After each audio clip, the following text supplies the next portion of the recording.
Hello, and welcome to another gentle descent into the past. Tonight, we'll open the doors to a world once lost, now rediscovered through quiet storytelling. Perhaps you're lying still beneath the covers, or letting the last hours of the day melt away. Either way, I'm honored to have you here. Let me know in the comments where you're tuning in from. Are we continents apart, or just a few time zones away, both listening as the stars come out? If you enjoy resting to soft-spoken tales and thoughtful history, be sure to subscribe. There's so much more to uncover together. Medieval castles were designed with a single, brutal principle in mind: to make entering them as deadly as possible for any uninvited guest. Every stone was placed, every passage carved, and every room constructed with the express purpose of channeling attackers into carefully orchestrated traps where they would meet their doom. But the truly horrifying reality is that these death traps didn't just claim the lives of enemy soldiers.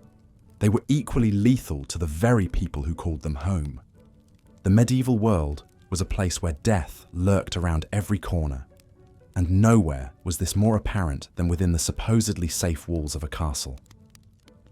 From the moment you crossed the threshold, you entered a realm where a single misstep could send you plummeting to your death, where disease festered in the damp corridors, and where the very air you breathed could carry the seeds of your destruction.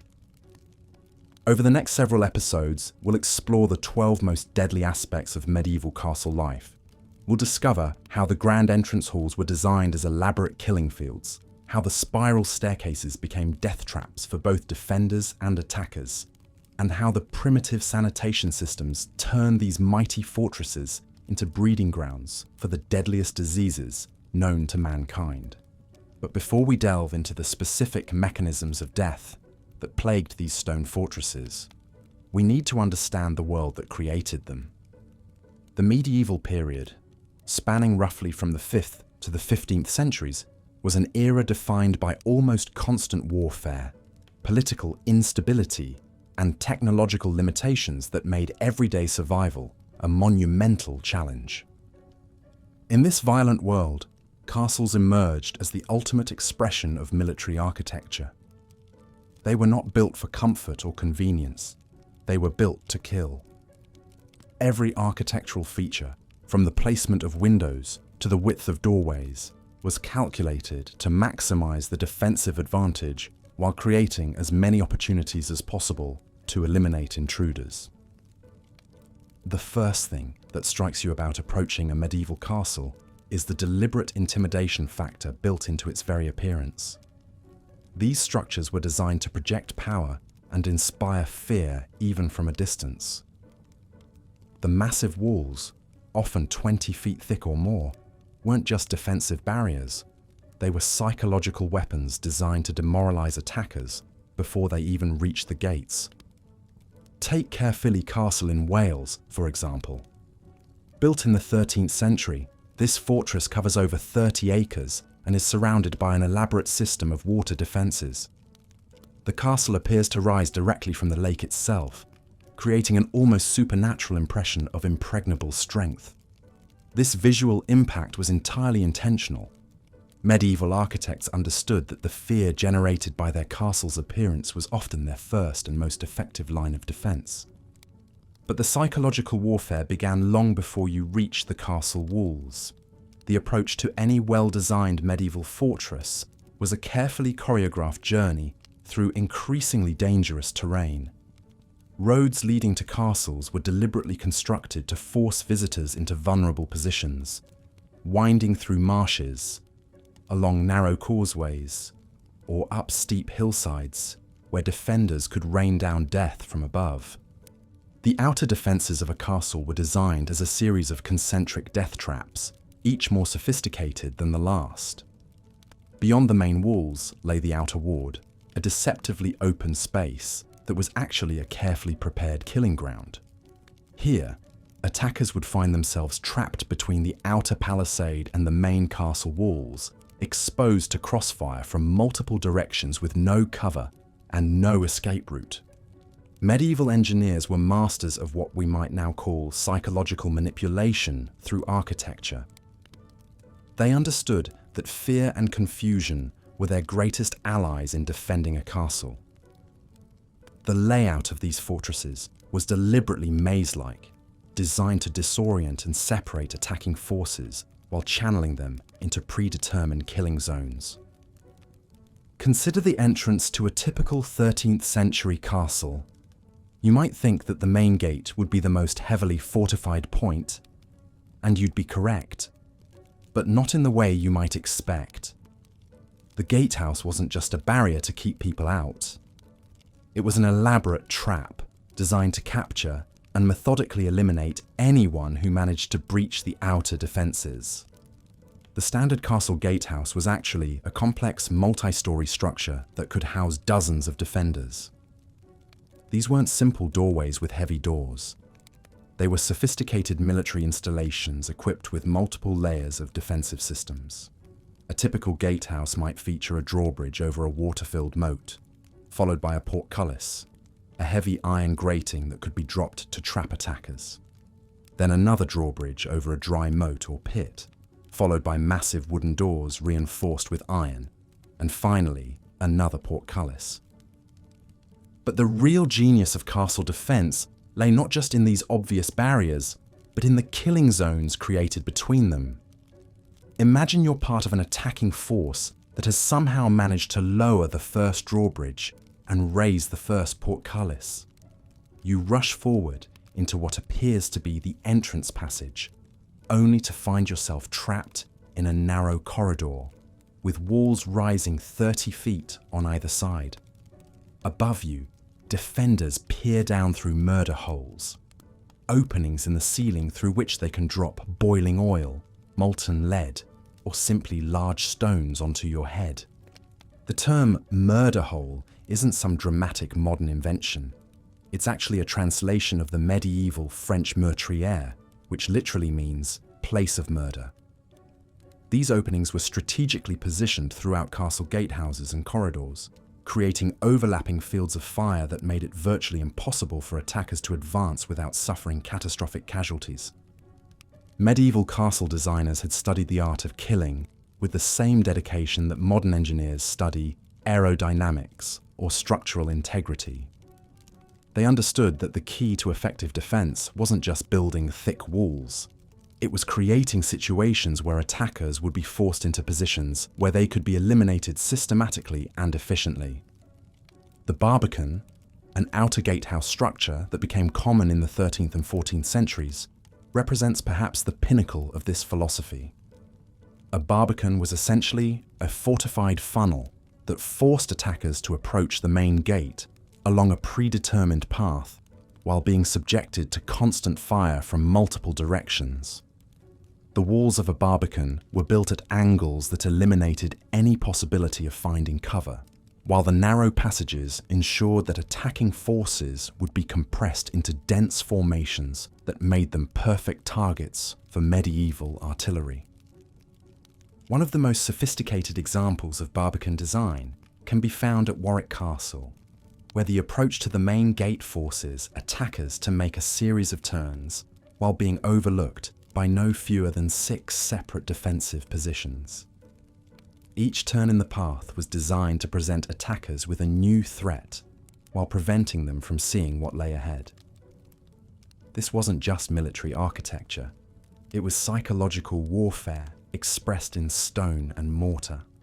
The designers of these fortresses understood that an enemy's imagination could be just as effective a weapon as any sword or crossbow. By creating approaches that were clearly dangerous but whose specific threats remained hidden, they forced attackers to confront not just physical obstacles, but the constant fear of unknown perils waiting around each corner. But perhaps the most insidious aspect of the medieval castle design was how these death traps affected the people who actually lived within the walls. While much attention has been paid to how castles defended against external threats, the daily reality of life inside these fortresses was often just as deadly as any siege. The same architectural features that made castles effective military installations also made them incredibly dangerous places to live. The narrow, winding staircases that confused attackers also made it easy for residents to take fatal falls, especially in the dark corridors lit only by flickering torches. The thick walls that provided protection from enemy artillery also created a damp, poorly ventilated environment that was perfect for the spread of disease. Medieval record-keeping, while not always comprehensive, provides us with glimpses of just how deadly castle life could be for its inhabitants. Chronicles from the 13th and 14th centuries are filled with accounts of nobles and servants who met their deaths through accidents that were directly related to the defensive features of their homes. Take the tragic case of William de Braose, a powerful Norman lord who fell to his death from the walls of his own castle in 1230. According to contemporary accounts, William was inspecting the defences of Bramber Castle in Sussex when he slipped on the narrow wall walk and plummeted 40 feet to the courtyard below. The same battlement that had been designed to provide a secure firing position for archers became a death trap for the castle's own lord. Such accidents were far from rare. The defensive architecture that made castles formidable military installations also created countless opportunities for fatal mishaps. Spiral staircases, designed to favour right-handed defenders fighting their way down, were treacherous for anyone carrying loads or moving quickly in poor light. The narrow arrow loops that provided protected firing positions also created dangerous protrusions that could catch clothing or cause people to lose their balance. Perhaps most deadly of all were the castle's sanitation systems, or rather, the lack thereof. Medieval castles were essentially self-contained cities that might house hundreds or even thousands of people during times of siege. The waste produced by this population had to go somewhere, and the solutions devised by medieval engineers, while ingenious for their time, created perfect conditions for the spread of deadly diseases. The typical castle latrine, known as a garderobe, was built into the thickness of the castle walls and discharged directly into the moat or onto the ground outside the walls. While this system had the advantage of being simple and requiring no maintenance, it also meant that the castle's water supply was constantly being contaminated by human waste. During sieges, when the castle population swelled and water sources became limited, these conditions became breeding grounds for cholera, dysentery, and typhoid fever. The Black Death, which swept through Europe in the 14th century, found perfect conditions for transmission within castle walls. The crowded, poorly ventilated conditions, combined with primitive sanitation and the presence of rats and fleas, meant that once plague entered a castle, it could spread through the entire population within days. Contemporary accounts describe entire castle garrisons being wiped out not by enemy action, but by disease. The Chronicle of Moe Abbey records that in 1349, the great castle of Skipton was left with but 3 men alive, all others having perished of the pestilence. Similar accounts can be found throughout medieval Europe, testament to how the very features that made castles militarily effective also made them perfect environments for epidemic disease.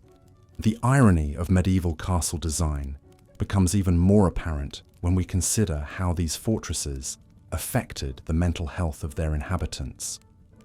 The same isolation that provided security from external threats also created conditions of psychological stress that could be just as deadly as any physical danger. Medieval castles were designed to be self-sufficient during extended sieges, which meant that their inhabitants often lived in virtual isolation for months or even years at a time. The thick walls that kept enemies out also kept residents in, creating an environment that modern psychologists would recognize as profoundly unhealthy. The limited natural light that filtered through the narrow arrow slits, combined with the constant dampness and poor air circulation, created conditions that we now know contribute to depression and other mental health disorders. Medieval chronicles are filled with accounts of castle residents who suffered from what they called melancholia, a condition that often led to suicide or other self-destructive behaviours. The case of Isabella de Fortibus, Countess of Devon and Lady of the Isle of Wight, provides a particularly poignant example of how castle life could affect mental health. After inheriting several castles following her husband's death in 1262, Isabella became increasingly reclusive, rarely leaving her fortress of Carisbrooke Castle. Contemporary accounts describe her as becoming much given to strange fancies and dark moods, and she eventually died alone in her castle in 1293, having lived the last 30 years of her life in virtual isolation. But the psychological toll of castle life wasn't limited to the nobility. Servants, guards, and other castle residents also suffered from the effects of living in what were essentially stone prisons. The constant threat of violence, combined with the claustrophobic conditions and social isolation, created an environment where mental breakdown was not uncommon. Medieval records speak of castle servants who suffered from what they called castle fever, a condition characterized by violent outbursts, paranoid delusions, and sometimes suicide. Modern historians have suggested that this may have been an early description of what we now recognize as post-traumatic stress disorder or severe depression brought on by the conditions of castle life. The defensive features of medieval castles also created unique forms of accidental death that were specific to these environments. The concentric design of many castles, with multiple walls and courtyards, created numerous opportunities for people to fall from great heights. The wall walks that connected different sections of the castle were often narrow and lacked proper railings, making them particularly dangerous during bad weather or at night.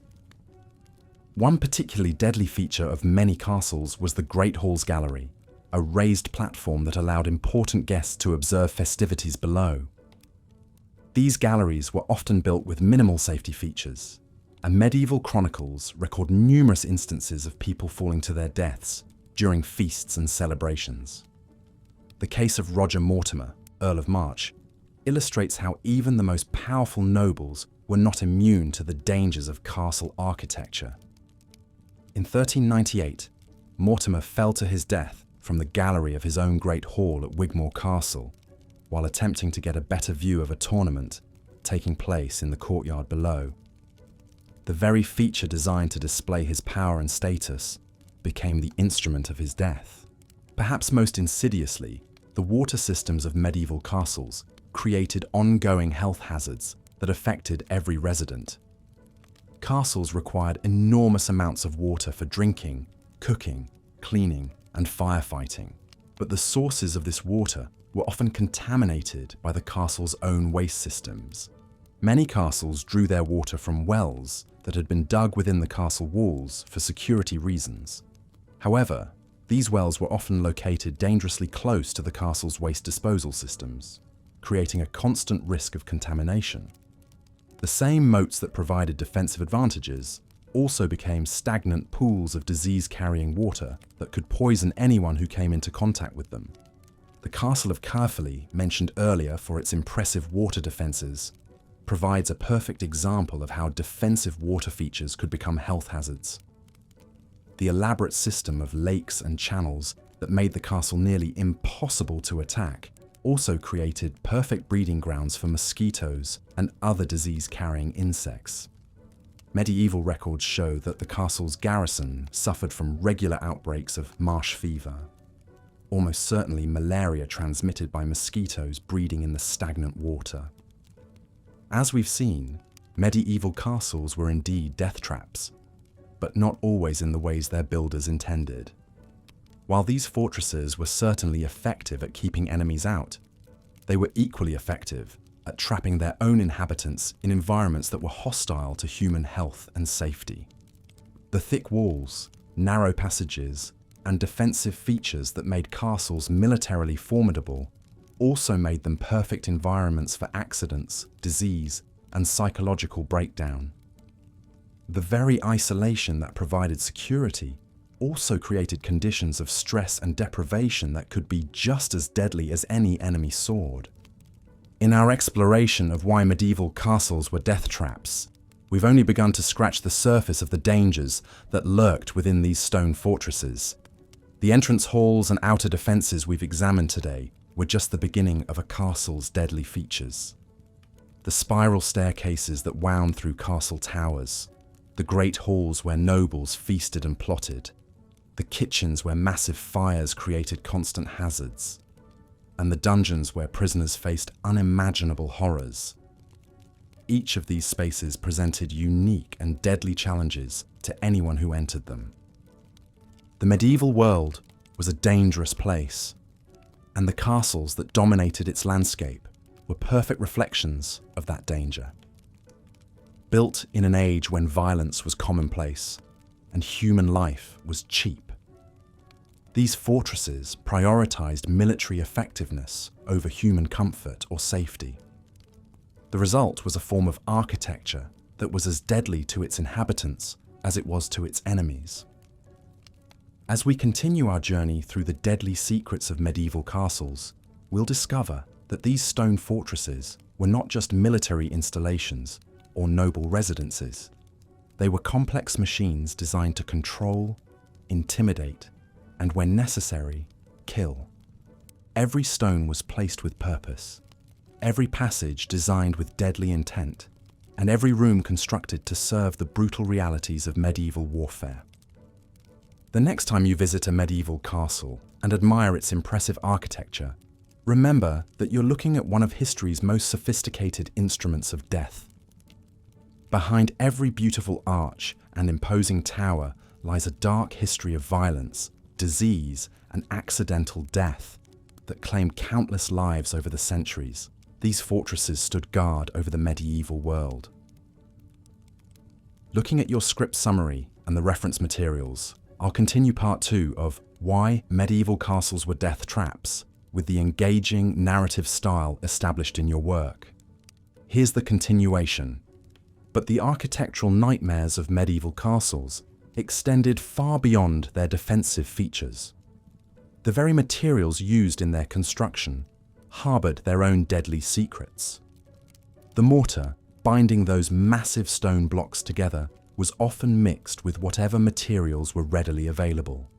Lime, sand, and water formed the basic recipe, but desperate builders frequently added organic matter like animal hair, blood, or even human waste to strengthen the mixture. Over time, this organic material would decay, creating pockets of weakness that could cause entire sections of wall to crumble without warning. The stones themselves told their own grim tale. Quarried from local sources, they were often of inconsistent quality. Some were porous and absorbed moisture like sponges, expanding and contracting with the seasons until they cracked and split. Others contained iron deposits that would rust over time, staining the walls with streaks of red that looked disturbingly like dried blood. When these iron-rich stones finally gave way, they could send cascades of razor-sharp fragments raining down on anyone unlucky enough to be below. The wooden elements within castle walls presented their own catalogue of horrors. Massive oak beams, some weighing several tons, were held in place by primitive joinery techniques and iron fittings that corroded over time. When these supports failed, they didn't fail quietly. They came crashing down with bone-crushing force, often triggered by nothing more than a strong wind or the vibrations from heavy footsteps above. The Great Hall of Kenilworth Castle still bears scars from one such collapse in the 14th century, when a supporting beam gave way during a feast, killing 12 guests instantly. But perhaps nowhere were the structural dangers more concentrated than in the castle's towers.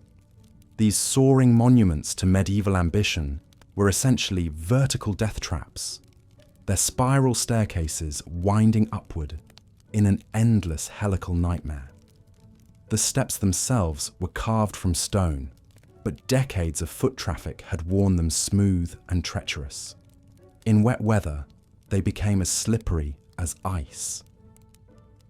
The medieval chronicler Matthew Paris recorded one particularly gruesome incident at the Tower of London, where a guard carrying a torch slipped on the rain-slicked steps and tumbled down 3 full flights, his burning torch setting fire to the rushes scattered on the landing below. The narrow windows that punctuated these towers, designed to admit just enough light to see by while remaining defensible, created their own hazards. Children and small adults could easily slip through the wider arrow slits, plummeting to their deaths on the rocks below. The window seats, carved from the same stone as the walls, were positioned at exactly the wrong height to provide safety. Too low to serve as proper barriers, too high to step over easily, they became stumbling blocks that sent countless castle residents tumbling backward into empty air. Even the castle's water systems, essential for survival during sieges, harboured deadly secrets. Wells were often dug so deep that their sides became unstable, collapsing without warning and entombing anyone unlucky enough to be drawing water at the time. The elaborate cisterns that collected rainwater from the castle's roofs became breeding grounds for mosquitoes and other disease-carrying insects. Worse still, these standing pools of water often became contaminated with the decaying corpses of birds, rats, and occasionally human remains that had fallen from the battlements above. The castle's kitchens, located in separate buildings to reduce fire risk, presented their own unique dangers. The massive fireplaces required to feed hundreds of people generated such intense heat that the stone walls around them would crack and crumble. Kitchen workers regularly suffered severe burns from exploding pottery and scalding liquids. The smoke from these fires, with nowhere to go but up through primitive chimneys, would often back up and fill the kitchen with choking fumes. More than one cook met their end by collapsing unconscious into their own cooking fires.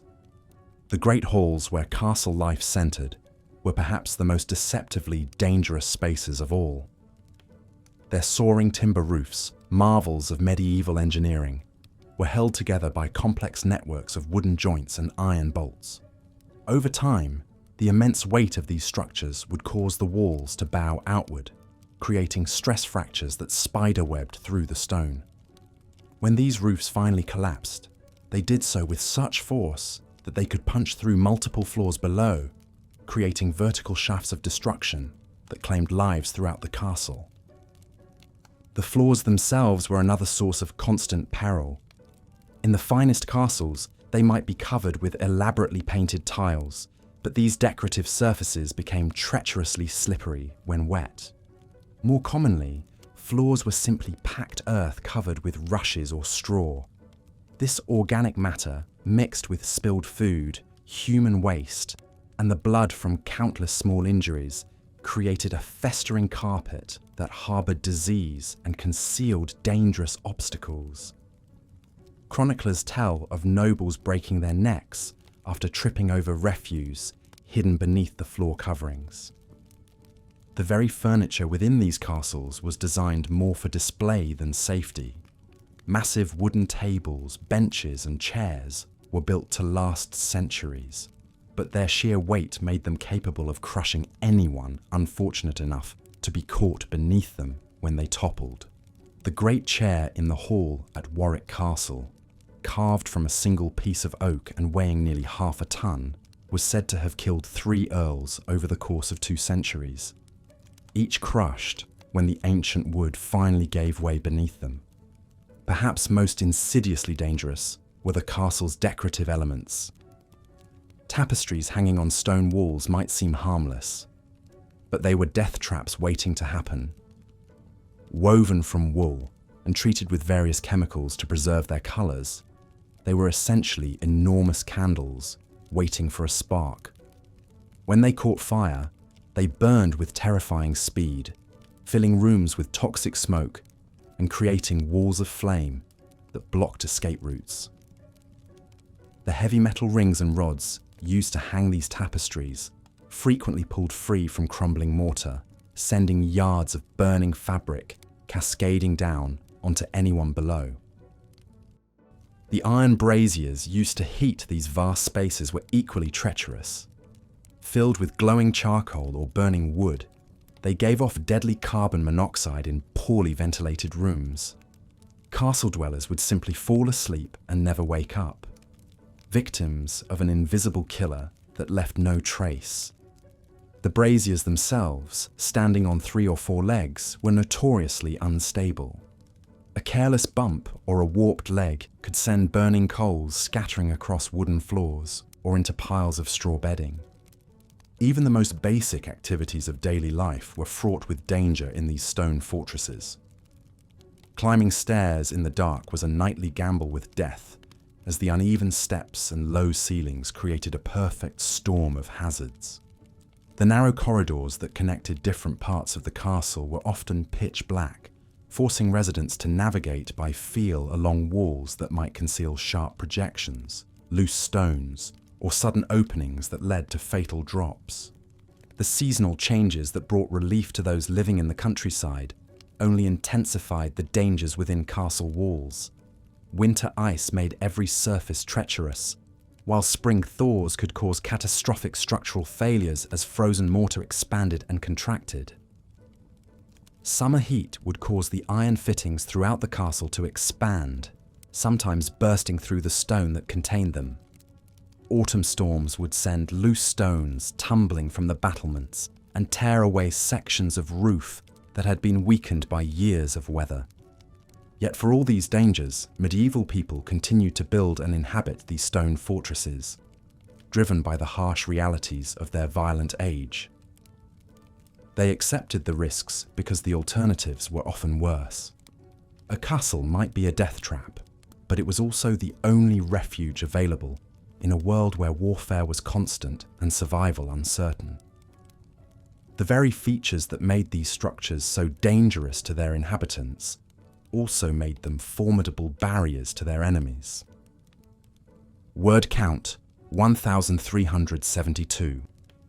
This continuation maintains the engaging narrative style while exploring the structural and architectural dangers of medieval castles, building upon your established themes of how these fortresses were as dangerous to their inhabitants as they were to their enemies. Here is part 3 of the 12-part script for Why Medieval Castles Were Death Traps. The very kitchens that sustained castle life were themselves chambers of horror waiting to claim the unwary. Massive open hearths roared with flames that could reach temperatures exceeding 1,000 degrees, their hungry mouths demanding constant feeding with timber and charcoal. Kitchen servants, already weakened by poor nutrition and exhausting labor, worked in clouds of choking smoke that filled their lungs with soot and ash. The heat was so intense that cooks frequently collapsed from exhaustion, their bodies unable to cope with the relentless assault of scorching air and billowing smoke. But the fires were only the beginning of the kitchen's deadly arsenal. Enormous cauldrons, some large enough to hold an entire pig, hung suspended over the flames on chains that had been forged decades earlier. Metal fatigue was a concept unknown to medieval engineers, and these chains would snap without warning, sending hundreds of pounds of boiling liquid and scalding metal crashing down upon anyone unfortunate enough to be working below. The stone floors, perpetually slick with grease and spilled liquids, became treacherous skating rinks where a single misstep could send a servant tumbling into the blazing hearth. The very act of food preparation was fraught with mortal peril. Massive wooden tables, scarred by countless knife strikes and saturated with the blood and juices of butchered animals, harbored colonies of bacteria that would have horrified modern food safety inspectors. Meat hung for days or even weeks in poorly ventilated storage areas, developing a greenish tint and putrid odor that cooks attempted to mask with liberal applications of expensive spices. What they couldn't mask, however, were the invisible armies of pathogens that thrived in these conditions, ready to strike down lord and servant alike with waves of dysentery, food poisoning, and worse. The castle's food storage systems were architectural nightmares in their own right. Granaries built into the thick walls or housed in separate towers were designed to withstand siege conditions but created perfect breeding grounds for rats, mice, and insects. These vermin didn't simply consume the stored grain, they contaminated it with their droppings and urine, spreading disease throughout the castle's food supply. The grain itself, stored in conditions of perpetual dampness, frequently developed deadly molds that produced toxins capable of causing hallucinations, convulsions, and death. Water, that most basic necessity of life, presented its own catalogue of horrors within castle walls. Most castles drew their water from wells that had been dug through the castle's foundation, often penetrating deep into the bedrock below. But these wells, while providing a secure water source during sieges, were frequently contaminated by seepage from the castle's primitive sewage systems. The very walls that protected the inhabitants also trapped the toxic runoff from latrines, stables, and workshops, allowing it to seep slowly through the stone and into the water supply. The castle's cisterns and storage tanks, carved from stone or constructed from timber and lead, became stagnant pools of contamination. Without any understanding of water purification or the importance of circulation, these reservoirs developed thick films of algae and bacterial growth that turned the water green and foul-smelling. Servants would skim the surface scum before drawing water for cooking and drinking, but they had no way to address the deeper contamination that lurked beneath. Even the act of drawing water from these sources was dangerous. Wells were often located in the deepest parts of the castle, accessible only by narrow spiral staircases carved into the living rock. These passages, worn smooth by centuries of foot traffic and perpetually damp from water seepage, were treacherous even in daylight. By torchlight or candlelight, they became death traps where a single misstep could send a servant plummeting into the dark depths below. The castle's inhabitants had developed a complex hierarchy of water usage that reflected both social status and survival instinct. The lord and his family received the first draw from the wells, theoretically, the cleanest water available. Lower-ranking nobles and important guests received the second draw, while servants and soldiers made do with whatever remained. By the time the water reached the lowest levels of castle society, it was often little more than a murky, foul-tasting liquid that bore only a passing resemblance to actual water. But even the highest quality water available in medieval castles would have been considered unfit for consumption by modern standards. The complete absence of any filtration or purification systems meant that every drop was potentially contaminated with bacteria, parasites, and other pathogens. Waterborne diseases swept through castle populations with devastating regularity, claiming victims regardless of their social standing or position within the castle hierarchy. The sleeping quarters, those spaces where castle inhabitants sought rest and recovery from their daily struggles, were themselves sources of constant peril. The great chambers of the nobility, while spacious by medieval standards, were heated by massive fireplaces that consumed enormous quantities of wood and produced equally enormous quantities of smoke and toxic fumes. The chimneys, architectural marvels for their time, were frequently poorly designed and inadequately maintained, allowing smoke and carbon monoxide to back up into the living spaces. Beds, those symbols of comfort and luxury, were in reality elaborate death traps waiting to claim the unwary. The massive four-poster beds favoured by the nobility were constructed from heavy timber beams that had been inadequately seasoned and were prone to splitting and collapse. The wooden joints, held together by primitive iron fittings and wooden pegs, would work loose over time, creating instability that could send the entire structure crashing down on its occupants. The heavy curtains that surrounded these beds, designed to provide privacy and warmth, also created perfect conditions for fires to start and spread undetected. The mattresses themselves were stuffed with straw, feathers, and other organic materials that provided ideal breeding grounds for insects, mites, and other parasites.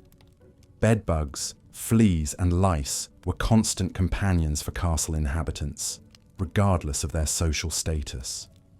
These parasites didn't simply cause discomfort. They served as vectors for serious diseases including typhus, plague, and a host of other potentially fatal conditions. Even the act of sleeping became a calculated risk in medieval castles.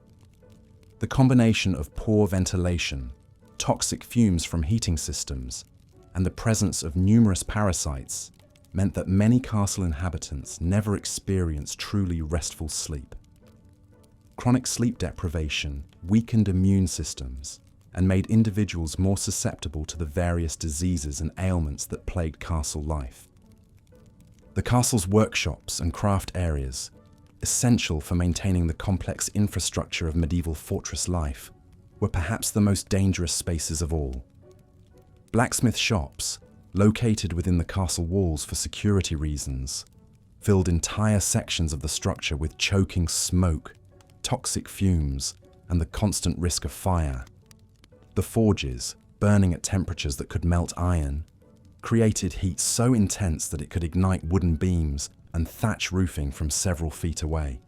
Metalworking produced clouds of toxic vapors that contained lead, mercury, and other heavy metals that slowly poisoned anyone who breathed them regularly.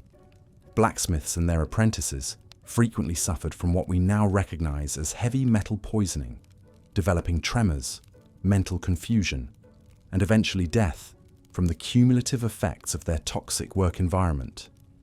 The constant hammering and metalworking created noise levels that would have exceeded modern workplace safety standards by enormous margins.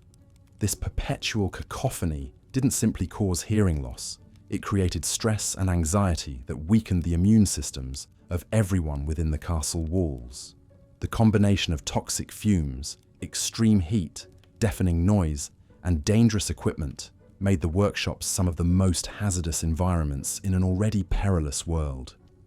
Carpentry shops, essential for maintaining the wooden infrastructure of castle life, presented their own catalogue of dangers.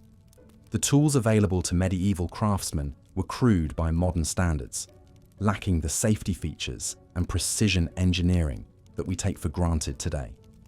Handsaws with irregular teeth, axes with loose heads, and chisels with damaged handles were common tools that frequently caused serious injuries or death. The wood itself was often green or poorly seasoned, making it unpredictable to work with and prone to splitting or splintering without warning. Sawdust and wood shavings created fire hazards throughout the workshop areas, and the primitive ventilation systems did little to remove these combustible materials from the air. A single spark from a torch or candle could ignite an entire workshop, and the resulting fire could easily spread throughout the wooden portions of the castle structure. Storage areas within castles were architectural minefields that claimed victims on a regular basis. Armories, packed with weapons and armor, were poorly organized and inadequately secured. Heavy weapons would shift and fall without warning, crushing anyone unfortunate enough to be beneath them. Swords and other bladed weapons were often stored in unstable racks that could collapse, sending sharp metal flying in all directions. The armor storage areas were particularly treacherous, filled with suits of mail and plate that weighed hundreds of pounds each. These massive pieces of equipment were hung on wooden pegs and iron hooks that were frequently inadequate for the weight they were expected to support. When these storage systems failed, they created avalanches of metal that could kill or seriously injure anyone in their path. Food storage areas, as we've already discussed, were breeding grounds for vermin and disease, but they also presented physical dangers that were equally severe. Enormous barrels of wine, ale, and other liquids were stacked in precarious towers that could topple without warning. Grain sacks, some weighing several hundred pounds each, were piled to dangerous heights in storage chambers with inadequate structural support. The very architecture of these storage areas worked against the safety of those who used them. Narrow doorways and low ceilings made it difficult to maneuver large items safely, while poor lighting created conditions where accidents were almost inevitable. The stone floors, perpetually damp and often covered with spilled liquids and organic debris, provided treacherous footing for anyone attempting to navigate these dangerous spaces. As we delve deeper into the deadly reality of medieval castle life, it becomes increasingly clear that these structures were not the romantic havens of chivalry and nobility that popular imagination has created. They were, instead, elaborate death traps, where every aspect of daily existence carried the potential for injury, disease, or death. The very features that made castles effective defensive structures also made them extraordinarily dangerous places to live and work.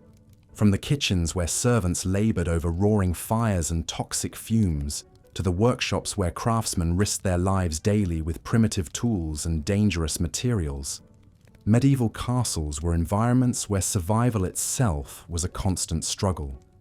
The sleeping quarters offered little respite from danger, while the storage areas and water systems created their own catalogues of potential disasters. Yet perhaps most remarkably, people continued to live in these structures, driven by the harsh realities of medieval life, where the protection offered by castle walls, however dangerous, was preferable to the alternatives that existed beyond them. The story of medieval castles is ultimately a story of human resilience in the face of extraordinary adversity, where men and women accepted tremendous risks as the price of survival in an unforgiving world.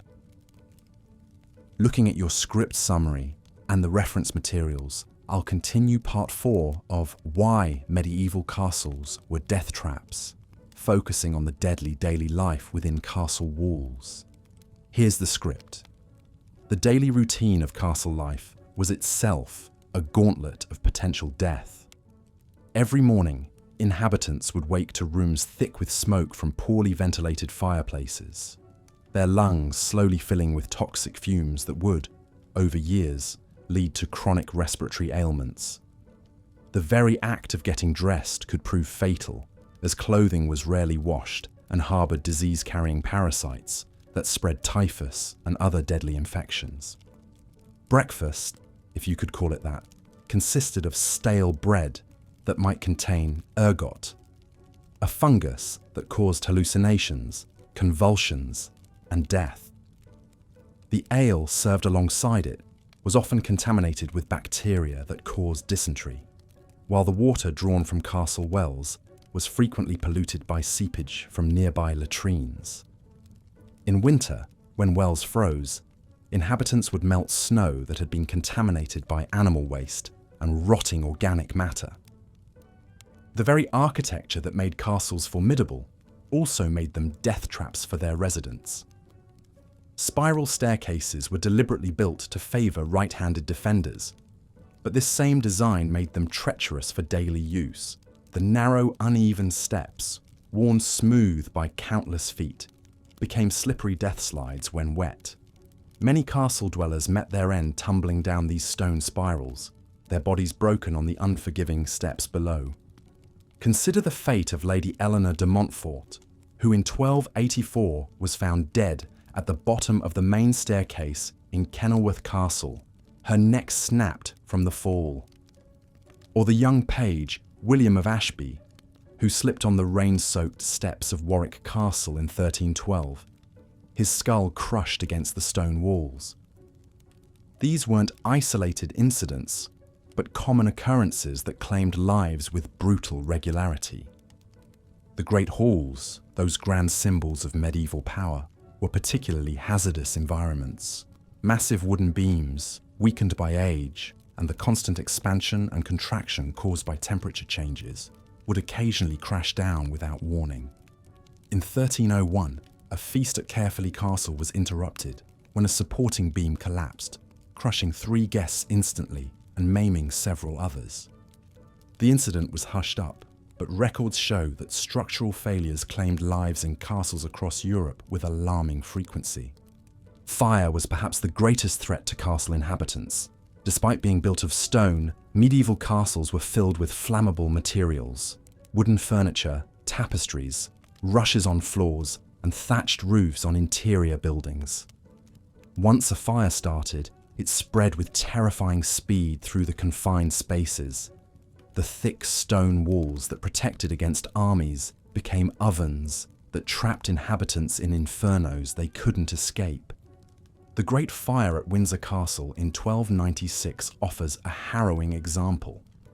It began in the kitchen when fat from roasting meat ignited and spread to wooden shelving. Within minutes, the entire kitchen was ablaze. The fire raced through connecting passages, fed by drafts that turned the castle's defensive ventilation system into a network of flues. 17 people died that night, including the head cook, who was trapped when burning timbers blocked his escape route. Their charred remains were found days later, huddled in corners where they had sought refuge from the flames. Even more insidious were the slow, invisible killers that lurked within castle walls. Lead poisoning was rampant among the upper classes, who drank wine from lead-glazed pottery and ate food prepared in lead-lined vessels. The symptoms, abdominal pain, confusion, and gradual mental deterioration, were often mistaken for other ailments. Many noble families suffered from what they called the wasting sickness, never realizing they were slowly poisoning themselves with their own tableware. The castle's defensive features created additional hazards for residents. Murder holes, designed to rain death upon attackers, were just as dangerous to those above them. Castle records from Conwy show that in 1295, a guard named Thomas the Fletcher fell through a murder hole while on duty, plummeting 30 feet to his death on the stone floor below. The iron grating that should have prevented such accidents had rusted through, but no one had noticed until it was too late. Battlements and wall walks, essential for defense, claimed numerous lives through falls. Guards walking their posts in darkness, rain, or snow would slip on wet stone or lose their footing on crumbling masonry. At Caernarvon Castle, a section of the wall walk collapsed in 1294, sending 2 sentries plummeting to their deaths. The castle's constable noted in his records that the stones did give way beneath their feet, and they were dashed upon the rocks below like broken dolls. The castle's water supply, drawn from deep wells or cisterns, was a constant source of disease and death. These water sources were often contaminated by runoff from the castle's many inhabitants, both human and animal. Typhoid, cholera, and dysentery spread rapidly through castle populations drinking from these polluted sources. At Harlech Castle, an outbreak of dysentery in 1295 killed nearly half the garrison, their bodies piling up faster than they could be buried. Even the castle's food storage areas were death traps. Granaries and storerooms, typically located in the lower levels of towers, were breeding grounds for rats and other vermin that carried plague and other diseases. The stored grain itself often became mouldy, producing toxins that caused severe illness or death. In 1289, an entire family at Beaumaris Castle died after eating bread made from contaminated flour, their bodies racked with convulsions before they finally succumbed. The castle's chapel, meant to provide spiritual solace, could become a tomb. These sacred spaces were often poorly ventilated, and during religious services, the combination of incense, candle smoke, and the breath of many worshippers created a toxic atmosphere. At Pembroke Castle, morning mass in 1302 was interrupted when several congregants collapsed from smoke inhalation. 3 elderly residents died before they could be carried to fresh air. Personal hygiene in castles was virtually non-existent, creating perfect conditions for disease transmission. Bathing was rare and considered unhealthy by many medieval physicians. When people did bathe, they often shared the same water, creating a soup of bacteria and parasites. Lice, fleas, and other parasites were constant companions, spreading typhus and other deadly diseases through the close-knit castle community. The castle's defensive isolation, while protecting against external enemies, created internal dangers when medical emergencies arose. When someone fell seriously ill or was injured, help was often days away. Simple infections became fatal without proper treatment, and injuries that might be survivable today proved deadly in the medieval castle environment. At Caerphilly Castle, records show that a kitchen maid named Agnes died from an infected cut on her hand. A wound that modern medicine could have treated with antibiotics became a death sentence in the medieval world. Winter brought its own deadly challenges to castle life. The massive stone structures became freezing tombs, with temperatures inside barely above those outside. Hypothermia claimed the lives of the elderly and infirm, while frostbite was common among those who had to venture onto the walls for guard duty. At Harlech Castle, the winter of 1294 was so severe that 3 guards were found frozen to death at their posts, their bodies rigid with cold. The very stones of the castle could become weapons against their inhabitants. Medieval mortar was often mixed with sand that contained salt, which absorbed moisture from the air. Over time, this caused the mortar to expand and contract, loosening stones that could fall without warning. At Conway Castle, a loose stone from the Great Hall ceiling struck and killed Sir Hugh de Lacy in 1298, crushing his skull as he dined below. Even the castle's domestic animals posed deadly threats. Horses, essential for medieval warfare and transportation, were kept in stables within the castle walls. These powerful animals, stressed by confinement and poor conditions, could turn violent without warning. Castle records are filled with accounts of stable hands, trampled to death or kicked by frightened horses. Dogs, used for hunting and protection, could turn rabid, spreading the disease through bites before anyone recognized the danger. The psychological toll of castle life cannot be overlooked as a contributing factor to its deadliness. The constant threat of attack, the isolation, and the harsh living conditions created severe mental stress that manifested in depression, paranoia, and violence. Suicide was not uncommon, with desperate inhabitants throwing themselves from the very walls meant to protect them.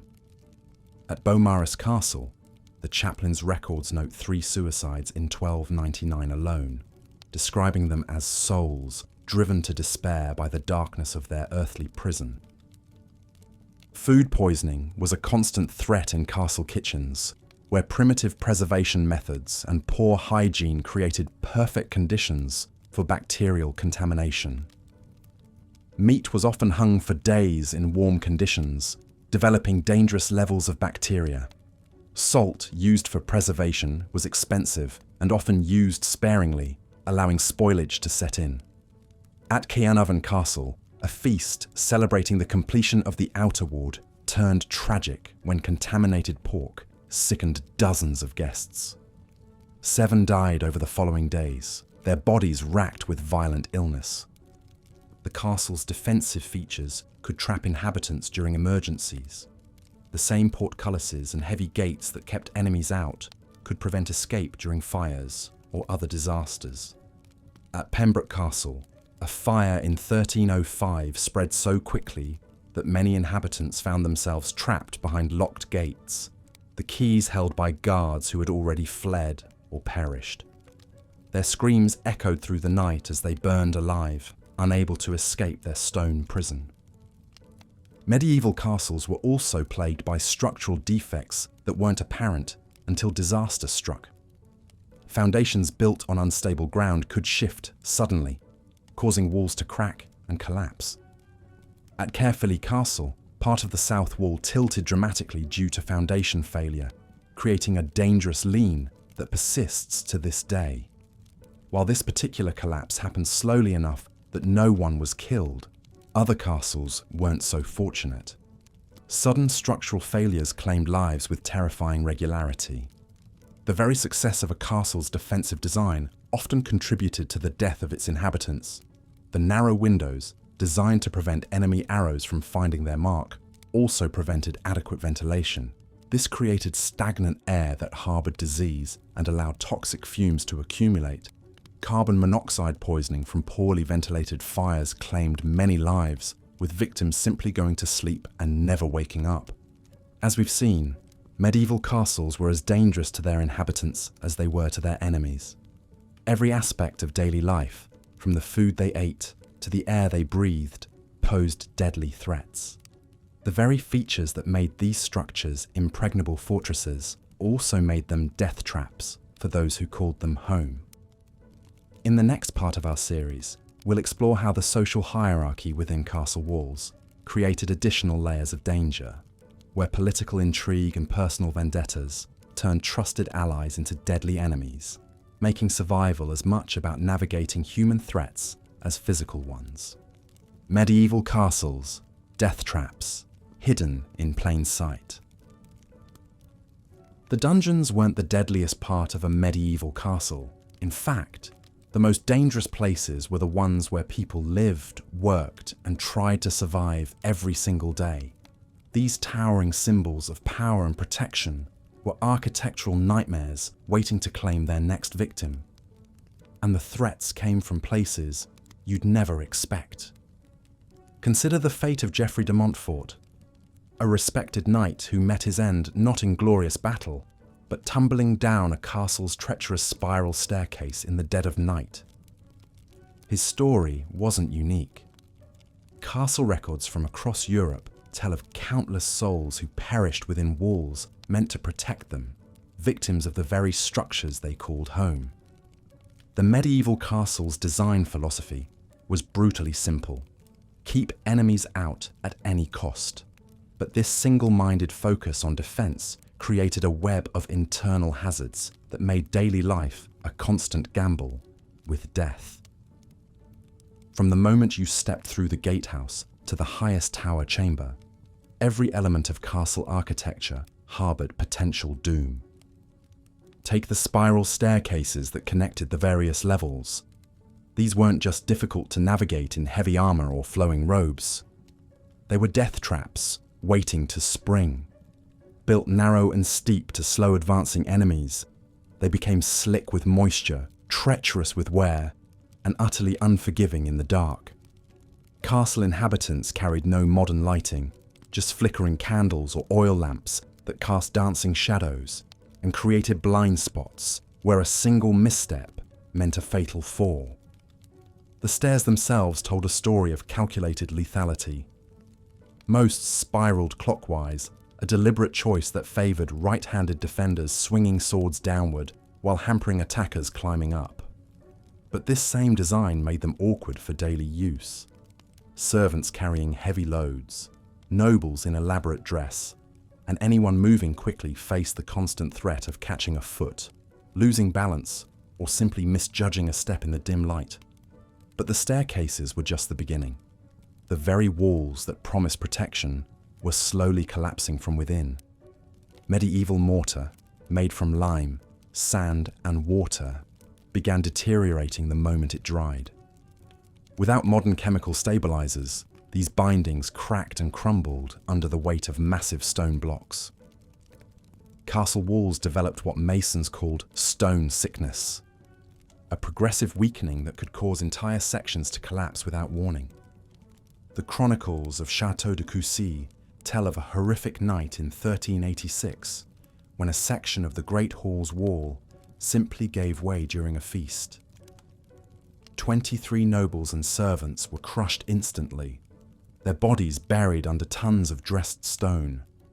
The survivors described a sound like thunder, followed by screams that echoed through the remaining chambers for hours. Water, that most basic necessity of life, became another vector of death within castle walls. Medieval engineers understood the need for water sources during sieges, so they dug wells deep into bedrock and collected rainwater in cisterns. But these same water systems became breeding grounds for disease and death. Castle wells frequently became contaminated with runoff from stables, kitchens, and worse, the primitive latrines that emptied near water sources. The well at Kenilworth Castle was found to contain not just water, but a toxic mixture of animal waste, rotting food scraps, and human remains that had somehow found their way into the supposedly pure water supply. Rainwater collection seemed safer, but castle cisterns were rarely cleaned and never covered properly. They became stagnant pools, hosting every parasite and bacteria that medieval Europe had to offer. The water grew thick with algae, swarmed with insects, and developed a taste so foul that even desperate castle inhabitants sometimes chose to risk dying of thirst rather than drink it. The kitchen water supplies were particularly deadly. Cooks used the same water for washing, cooking, and drinking, creating a cycle of contamination that spread illness throughout the castle community. Food poisoning was so common that castle physicians developed an entire catalogue of treatments for what they called kitchen fever, violent digestive ailments that could kill within days. Fire presented perhaps the most terrifying threat of all. Medieval castles were tinderboxes disguised as stone fortresses. While the walls might be stone, everything inside was combustible. Wooden floors, furniture, tapestries, rushes scattered on floors for warmth, and the constant presence of open flames created perfect conditions for catastrophic fires. The Great Fire of Warwick Castle in 1871 might seem too recent for our medieval focus, but it demonstrated vulnerabilities that had existed for centuries. When fire took hold in a castle, the same thick walls that kept enemies out trapped inhabitants inside. Narrow windows became death traps, stairs filled with smoke, and the maze-like layout that confused invaders became a fatal puzzle for those trying to escape. Medieval firefighting techniques were primitive at best. Castle inhabitants relied on bucket brigades, sand, and sometimes wet blankets to combat flames. But when fire erupted in the middle of the night, often starting in kitchens where cooking fires were banked with coals, the blaze could spread faster than any human response. The Tower of London's chronicles describe a fire in 1512 that began in the royal kitchens and spread through the timber galleries connecting various buildings. The thick stone walls that should have contained the fire instead created a chimney effect, drawing flames upward and outward until entire sections of the castle were consumed. 7 people died, not from burns, but from smoke inhalation as they became lost in corridors they'd walked hundreds of times before. Even more insidious were the slow-burning fires that smouldered in walls and floors for days before erupting. Medieval construction techniques often left gaps filled with combustible materials. Wood shavings, straw, and fabric scraps used as insulation. These materials could catch a spark and burn slowly, undetected, until they reached a point where the fire exploded into deadly life. The everyday architecture of castle life was riddled with hazards that modern building codes would never permit. Floor joists, often made from green timber that shrank as it dried, created gaps and weak spots. Stone floors, constantly damp from poor drainage, became slippery and treacherous. Ceiling beams, massive as they were, could fail without warning as the wood aged and the metal brackets that held them corroded. Castle chambers were death traps in their own right. The great halls, designed to impress and intimidate, featured soaring ceilings supported by complex networks of beams and arches. When these supports failed, they didn't fail quietly. The collapse of Westminster Hall's roof in 1291 killed 12 people and injured dozens more. Their bodies crushed under timber beams that had seemed solid just moments before. Private chambers presented different but equally deadly hazards. Fireplaces, essential for heat and light, were poorly ventilated and often leaked deadly carbon monoxide into living spaces. The rich tapestries that decorated walls trapped smoke and toxic fumes, creating pockets of poisoned air that could kill sleeping occupants. Window openings, designed narrow to prevent enemy arrows, created their own dangers. People leaning out to empty chamber pots, observe courtyard activities, or simply get fresh air regularly fell to their deaths. The chronicles of Edinburgh Castle record at least 15 deaths from window falls between 1400 and 1450, including 2 children who were playing near unguarded openings. The most tragic aspect of castle deaths was how preventable many of them were. But medieval priorities didn't include safety regulations, building inspections, or maintenance standards. Castles were built to serve military functions, and human comfort, much less human safety, was a secondary consideration at best. workers tasked with castle maintenance faced their own deadly challenges. Stonemasons working on repairs often laboured without safety equipment on walls hundreds of feet above the ground. Carpenters replacing rotted beams worked in cramped spaces with heavy timbers and primitive tools. Kitchen staff dealt with massive cooking fires, boiling oil for defence, and primitive equipment that regularly caused severe burns and injuries. The irony wasn't lost on medieval chroniclers, who noted that more castle inhabitants died from the castle itself than from enemy action. These fortresses, built at enormous cost in money and human life, were more dangerous to their residents than the wars they were designed to survive. Some castles developed reputations as particularly deadly. Château Gaillard, Richard the Lionheart's supposedly impregnable fortress, was known among soldiers as the Widowmaker, not for its military effectiveness, but for the number of inhabitants who died from structural failures, fires, and accidents.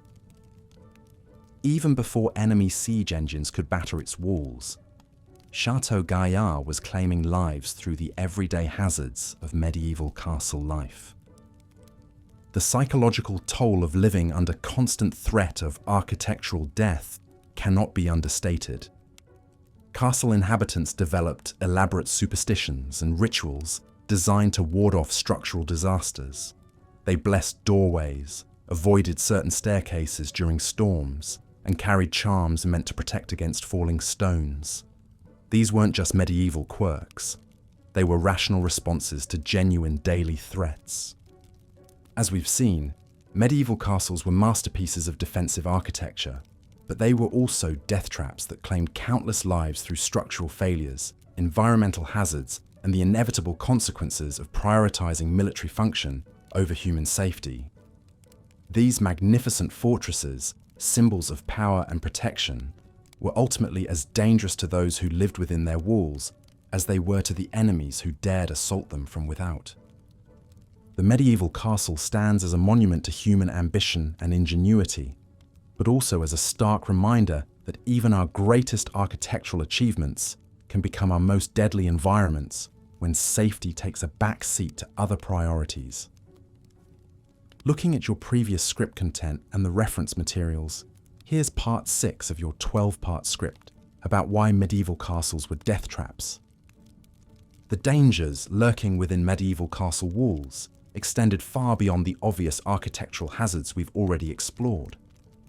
Hidden within the very stones and mortar of these fortifications were threats that claimed lives, through means their builders never intended or anticipated. The elaborate defensive systems designed to keep enemies out often became elaborate traps for those living within. Consider the ingenious but deadly mechanism of the portcullis. This massive iron grating, suspended by chains and counterweights above the main gateway, served as the castle's primary barrier against invasion. When functioning properly, it could be lowered swiftly to seal off attackers. But these mechanisms were prone to catastrophic failure. The heavy iron gates weighed several tons, and the primitive rope and chain systems supporting them were under constant strain from weather, rust, and the simple passage of time. Historical records from Warwick Castle tell of a horrific incident in 1312 when the portcullis mechanism failed during a routine inspection. The massive gate plummeted without warning, crushing 2 guards who were examining the gateway below. The impact was so severe that their bodies were completely flattened, a grisly reminder that the castle's own defences could turn deadly in an instant. Similar accidents occurred with alarming frequency across medieval Europe, as castle inhabitants learned too late that their protective barriers were double-edged swords. The murder holes built into castle gatehouses presented another insidious threat to daily life. These openings in the ceiling, designed to allow defenders to rain down arrows, boiling oil, or stones upon attackers, created permanent weak points in the castle's structure. Over time, the constant moisture from rain and the corrosive effects of the substances poured through them weakened the surrounding stonework. Chunks of masonry would break away without warning, plummeting onto anyone unfortunate enough to be passing below. At Carefully Castle in Wales, a section of murder hole stonework collapsed in 1389, killing a merchant who was simply delivering goods to the kitchens. The man had made this same journey dozens of times before, never suspecting that the innocent-looking ceiling above concealed a death trap years in the making. His death sparked panic among the castle's inhabitants, who suddenly realized that any corridor, any doorway, any seemingly safe passage could harbor similar threats. The very design philosophy behind medieval castles created an environment where accidents were not just possible, but inevitable. Every feature served a military purpose first, with human safety as a distant secondary concern. The narrow spiral staircases that wound through castle towers were deliberately built to favor right-handed defenders, swinging swords downward at ascending attackers. But this same design made them treacherous for everyday use, especially in the dim light of torches and oil lamps. These staircases claimed victims regularly. The steps were often uneven, worn smooth by countless feet, and slippery from moisture that seeped through the stone walls. Servants carrying heavy loads, children at play, and elderly residents all fell prey to these deadly spirals. At Conwy Castle, records show that no fewer than 7 people died in stairway accidents during a single harsh winter in 1294, their bodies discovered only when the spring thaw allowed proper searches of the castle's remote corners. The windows of medieval castles, while providing necessary light and ventilation, were designed primarily as defensive positions for archers. They were narrow on the outside to prevent enemy arrows from finding their mark, but opened wide on the interior to give defenders room to maneuver their weapons. This created deep, funnel-shaped openings that were essentially unguarded precipices within the castle walls. Children were particularly vulnerable to these window traps. The wide interior sills seemed like perfect places to sit and play, offering respite from the cramped living quarters. But one moment of carelessness, one slip or stumble, could send a child plummeting through the narrow opening to the ground far below. The pipe rolls of Henry II, record payments for the burial of 3 children at Corfe Castle, who died in such accidents during the winter of 1176. Even adults were not immune to the deadly allure of these windows. During celebrations or times of stress, when wine flowed freely and judgment became impaired, castle inhabitants sometimes mistook the deceptive interior space for actual safety. The wide sill could accommodate a person easily, but the narrow exterior opening provided no barrier against a fatal fall. Many a drunken knight or servant met their end this way, their bodies discovered the next morning in the courtyard below. The defensive features known as machicolations presented yet another threat to castle dwellers. These stone projections extending from the walls allowed defenders to drop objects directly onto attackers below. But like murder holes, they created structural vulnerabilities that worsened over time. The corbels supporting these overhangs were subjected to tremendous stress from wind, weather, and their own weight. When they failed catastrophically. At Château de Vincennes, near Paris, an entire machicolation collapsed in 1367, taking with it a section of the castle wall and killing 5 people in the courtyard below. The stonework had shown no obvious signs of weakness before the collapse, leading to widespread fear among castle inhabitants about which defensive feature might fail next. This paranoia was not unfounded, as similar collapses occurred regularly throughout the medieval period. The integration of defensive systems into daily living spaces created a unique form of environmental hazard. Unlike modern buildings, where safety features are designed to protect occupants, medieval castles prioritized military effectiveness over human welfare. This meant that residents lived in constant proximity to mechanisms and structures designed for warfare, not habitation. The great halls, seemingly the safest spaces within a castle, harbored their own hidden dangers. The massive wooden beams supporting their roofs were often green timber, installed before proper seasoning. Over time, These beams would shrink, warp, and weaken. The load they carried was immense, supporting not just the roof, but often additional floors and defensive positions above. When these beams failed, they didn't crack gradually but snapped suddenly, bringing down tons of timber and stone onto anyone below. Bamberg Castle experienced such a catastrophic beam failure during a feast in 1333. The Great Hall was packed with nobles and their retinues celebrating a successful harvest when a primary support beam snapped without warning. The section of roof it supported crashed down onto the high table, killing the lord of the castle and 6 of his guests instantly.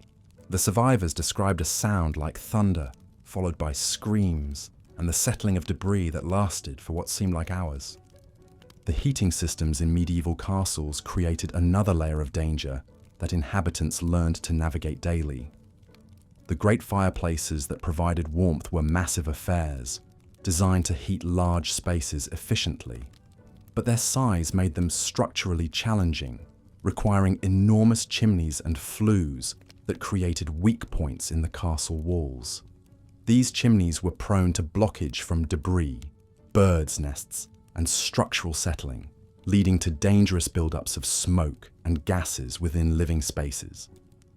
Carbon monoxide poisoning was a silent killer in medieval castles, though it was not understood at the time. Families would simply go to sleep in their chambers and never wake up, victims of the odorless, colourless gas that accumulated when fireplaces drew poorly or chimneys became blocked. At Ludlow Castle, an entire family of minor nobles died this way in 1289, found peaceful in their beds but stone cold by morning. Such deaths were often attributed to divine will or mysterious ailments, as the true cause remained invisible and incomprehensible. The defensive ditches and moats surrounding castles created additional hazards for daily life. While they successfully deterred attackers, they also posed constant threats to castle inhabitants who needed to traverse them regularly. Medieval moats were not the clean, water-filled barriers of romantic imagination, but often stagnant, sewage-contaminated trenches that bred disease and created treacherous footing. During winter, these water features became particularly deadly. Ice would form unevenly, creating surfaces that appeared solid, but could give way without warning. Many castle servants and residents fell through thin ice while attempting to cross moats or retrieve items that had fallen in. The weight of medieval clothing, especially when waterlogged, made escape from such accidents nearly impossible. Warwick Castle's records describe the drowning of a young page in 1278 who fell through the ice while attempting to retrieve a nobleman's glove that had blown into the moat. Despite the efforts of several men to rescue him, the boy's heavy woolen clothing and the shock of the freezing water prevented his escape. His body was not recovered until the spring thaw, a grim reminder of how even simple errands could turn fatal in the castle environment. The very success of a castle's defensive design often contributed to its deadliness for inhabitants. The more impregnable a fortress appeared, the more likely its residents were to develop a false sense of security about their environment. They focused on external threats, while becoming complacent about the internal dangers that surrounded them daily. This psychological trap was perhaps the most insidious hazard of all, as it prevented people from taking proper precautions against the very real threats posed by their own homes. The irony was profound and tragic. These mighty fortresses, built to protect life and property from human enemies, became environments where death stalked the innocent through means both subtle and sudden. The same features that made a castle defensible made it dangerous to inhabit. The thick walls that stopped arrows trapped toxic gases. The narrow passages that hindered attackers claimed the lives of children at play. The high positions that provided strategic advantage became fatal drops for the unwary. Medieval castles were indeed death traps, but not in the way their builders intended. They were monuments to the unintended consequences of prioritizing military function over human safety, creating environments where survival required constant vigilance against threats that came not from without, but from the very stones and structures meant to provide protection. Looking at the provided script summary and reference materials, I'll continue from where Part 6 left off, focusing on the environmental and psychological hazards that made medieval castles death traps for their inhabitants. Beyond the immediate physical dangers of collapse, fire, and contamination, medieval castles subjected their residents to a host of environmental hazards that could prove just as deadly over time. The very design features that made these fortresses so formidable against enemies often created treacherous conditions for those living within their walls. During the harsh winter months, castle inhabitants faced the constant threat of hypothermia and frostbite. The massive stone walls that provided protection against siege engines also acted as thermal conductors, drawing heat away from interior spaces and creating bone-chilling cold that could kill the weak, elderly, or sick. Ice would form on interior walls, making already slippery stone surfaces even more hazardous. Servants carrying heavy loads up and down icy staircases frequently slipped and fell, suffering broken bones or worse. The narrow arrow slits and small windows that prevented enemy archers from finding targets also severely limited natural light and ventilation. During winter storms, these openings had to be shuttered completely, plunging castle interiors into near-total darkness for days at a time. Residents stumbled through pitch-black corridors, falling down stairs, walking into walls, or accidentally stepping into open wells and cisterns. The lack of adequate lighting made every movement a potential death sentence. Water presented perhaps the most insidious environmental threat. Castle designers prioritized defensive considerations over drainage, creating structures that trapped moisture and humidity. Stagnant water collected in poorly designed courtyards, cellars, and defensive ditches, becoming breeding grounds for disease-carrying insects and creating treacherous patches of ice in winter. The very moats that protected castles from assault became death traps for residents who might slip and fall into the murky depths during nighttime movements or while attempting to fetch water during sieges. Medieval castle dwellers also faced the psychological torment of prolonged isolation and confinement. During extended sieges, residents could be trapped within the castle walls for months, slowly consuming dwindling food supplies while watching friends and family members sicken and die. The constant stress of potential attack, combined with overcrowded living conditions and poor sanitation, created an atmosphere of paranoia and despair that drove some inhabitants to madness or suicide. The hierarchical nature of castle society meant that lower status residents bore the brunt of these environmental hazards, while lords and ladies occupied the relatively safer upper floors of keeps. Servants and soldiers were relegated to basement chambers, guard towers, and outer buildings where dangers multiplied. These unfortunate souls faced not only the structural risks of older, poorly maintained sections of the castle, but also the additional hazards of working in the most exposed and dangerous areas. Pest infestations added another layer of misery and danger to castle life.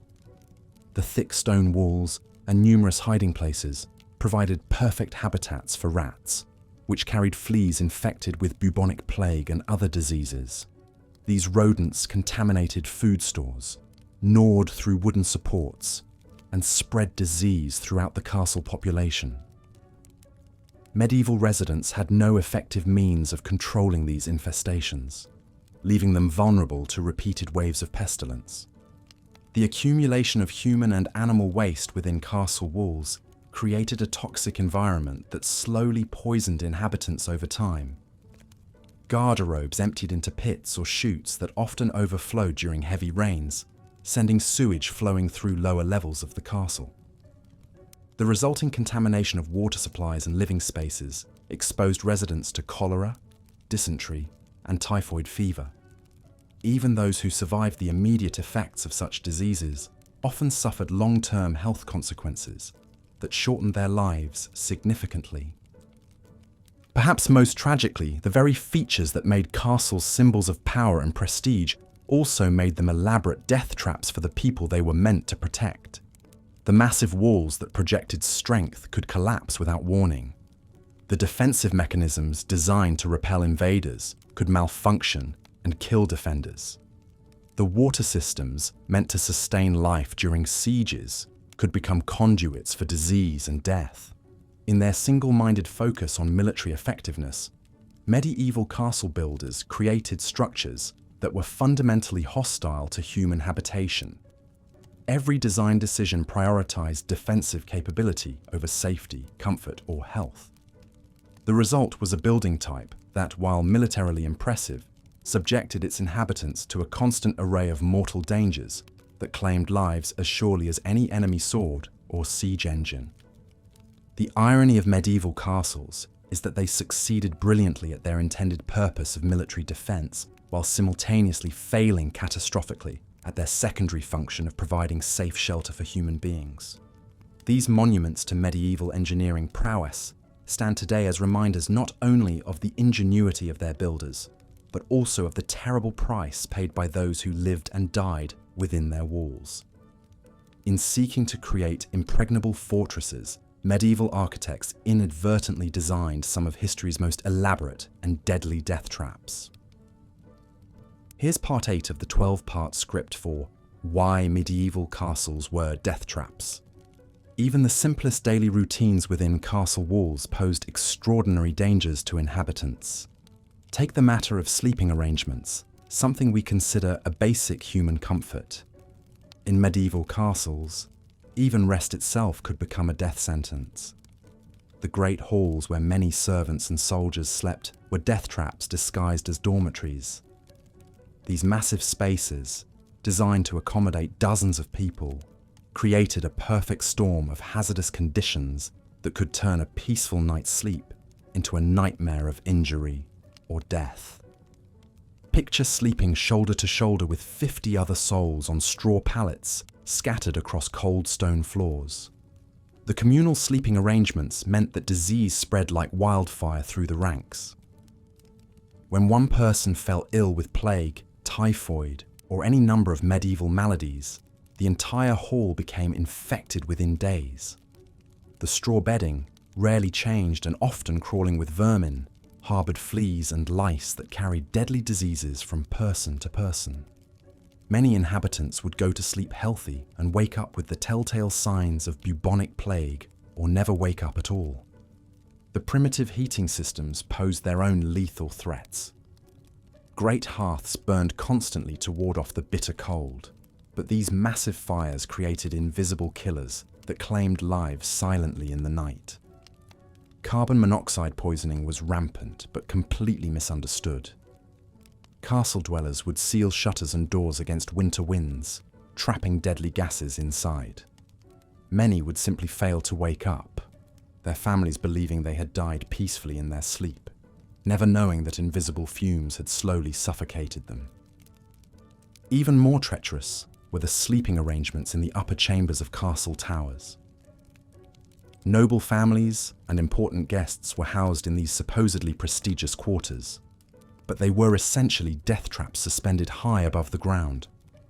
The circular stairs leading to these chambers were deliberately designed as defensive features, spiraling clockwise to disadvantage attacking swordsmen. However, this same design made them incredibly dangerous for daily use, especially in darkness. Imagine stumbling down these narrow, uneven stone steps in the middle of the night, perhaps after consuming wine at dinner or when nature called urgently. There were no handrails, no consistent step heights, and certainly no lighting. The steps were often worn smooth by centuries of use, becoming treacherously slippery when wet. A single misstep could send someone tumbling down 20 or 30 stone steps, breaking bones or necks in the process. Many castle inhabitants met their end this way, their bodies discovered crumpled at the bottom of tower stairs come morning. The private chambers themselves harbored hidden dangers that could strike without warning. Heavy wooden beams, constantly expanding and contracting with temperature changes and bearing enormous weight, would occasionally fail catastrophically. These massive oak timbers, some weighing several tons, could crash down without warning, crushing anyone unfortunate enough to be beneath them. The groaning and creaking of old wood was so common that inhabitants learned to ignore it, often missing the warning signs of imminent collapse. Window openings in sleeping chambers presented another deadly hazard. These apertures, designed primarily for defense rather than comfort, were often little more than narrow slits in thick stone walls. But in grander chambers, larger windows were sometimes installed, and these became death traps for the unwary. Without glass in many cases, or with only crude shutters for protection, people could easily fall through these openings, especially during winter months when ice made surfaces treacherous. Children were particularly vulnerable, and many noble families lost heirs to such accidents. The very beds themselves could become instruments of death. Heavy wooden frames, often elaborately carved and fitted with thick curtains for privacy and warmth, could collapse without warning. The rope supports that held straw mattresses would rot or snap, sending sleepers crashing to the floor. More insidiously, the enclosed nature of curtained beds created perfect conditions for suffocation. The heavy fabrics trapped carbon dioxide and reduced oxygen levels, particularly dangerous for elderly or infirm occupants who might not have the strength to push through heavy curtains if they became tangled. Personal belongings stored in sleeping chambers added another layer of danger. Heavy wooden chests, metal armor, and weapons were typically kept in bedchambers for security, but these items could shift and fall, particularly in upper floors where wind could cause the entire structure to sway. Many castle inhabitants were injured or killed by falling objects during storms, or even on calm nights when poorly secured items simply toppled over. The location of sleeping quarters within the castle's defensive structure meant that inhabitants were often the first to suffer when the castle's protective features failed. Rooms built into the outer walls were particularly vulnerable when siege engines breached the defenses. Residents might be sleeping peacefully when a catapult stone crashed through the wall above their heads, bringing down tons of masonry. During sieges, these chambers became obvious targets for enemy fire, turning bedrooms into kill zones. Perhaps most tragically, the very isolation of private sleeping chambers meant that when accidents or medical emergencies occurred during the night, help was often too far away. Someone suffering a heart attack, stroke, or severe injury might die alone in their chamber, their cries for help unheard through thick stone walls. The castle's defensive design, built to keep enemies out, also kept life-saving assistance from reaching those who needed it most urgently. Fire represented the ultimate nightmare for anyone sleeping in a medieval castle. The combination of wooden furnishings, straw bedding, and open flames for heating and lighting created tinderbox conditions. When fires started in sleeping quarters, they spread with terrifying speed through the dry materials. The narrow staircases and corridors that were designed to slow enemy advances became death traps for fleeing inhabitants. Many people died, not from the flames themselves, but from smoke inhalation as they tried desperately to escape through the castle's maze-like interior. The communal nature of castle life meant that privacy was rare, but it also meant that dangerous individuals might share sleeping spaces with the innocent. Mentally unstable servants, criminals pressed into service, or simply desperate people driven to violence by harsh conditions could pose threats to their sleeping companions. Without proper supervision or security in these shared spaces, assaults, thefts, and even murders occurred with disturbing frequency. Water damage from the castle's primitive plumbing and drainage systems frequently affected sleeping areas, creating dangerous conditions that could persist for months. Leaking roofs and walls would saturate wooden floors and support beams, causing them to rot and weaken. Many inhabitants fell through floors that appeared solid, but had been undermined by persistent moisture. The dampness also promoted the growth of deadly molds and fungi that poisoned the air and caused respiratory illnesses that could prove fatal over time. Even the act of dressing and undressing in these chambers carried risks. The combination of poor lighting, uneven floors, and heavy medieval clothing created numerous opportunities for accidents. People would trip over their own robes, catch clothing on protruding stones or wooden splinters, or lose their balance while putting on heavy boots or armor. These seemingly minor mishaps could result in serious injuries, particularly when they occurred near open windows or steep stairs. The psychological toll of sleeping in such dangerous conditions cannot be understated. The constant awareness of potential threats created chronic stress and sleep deprivation among castle inhabitants.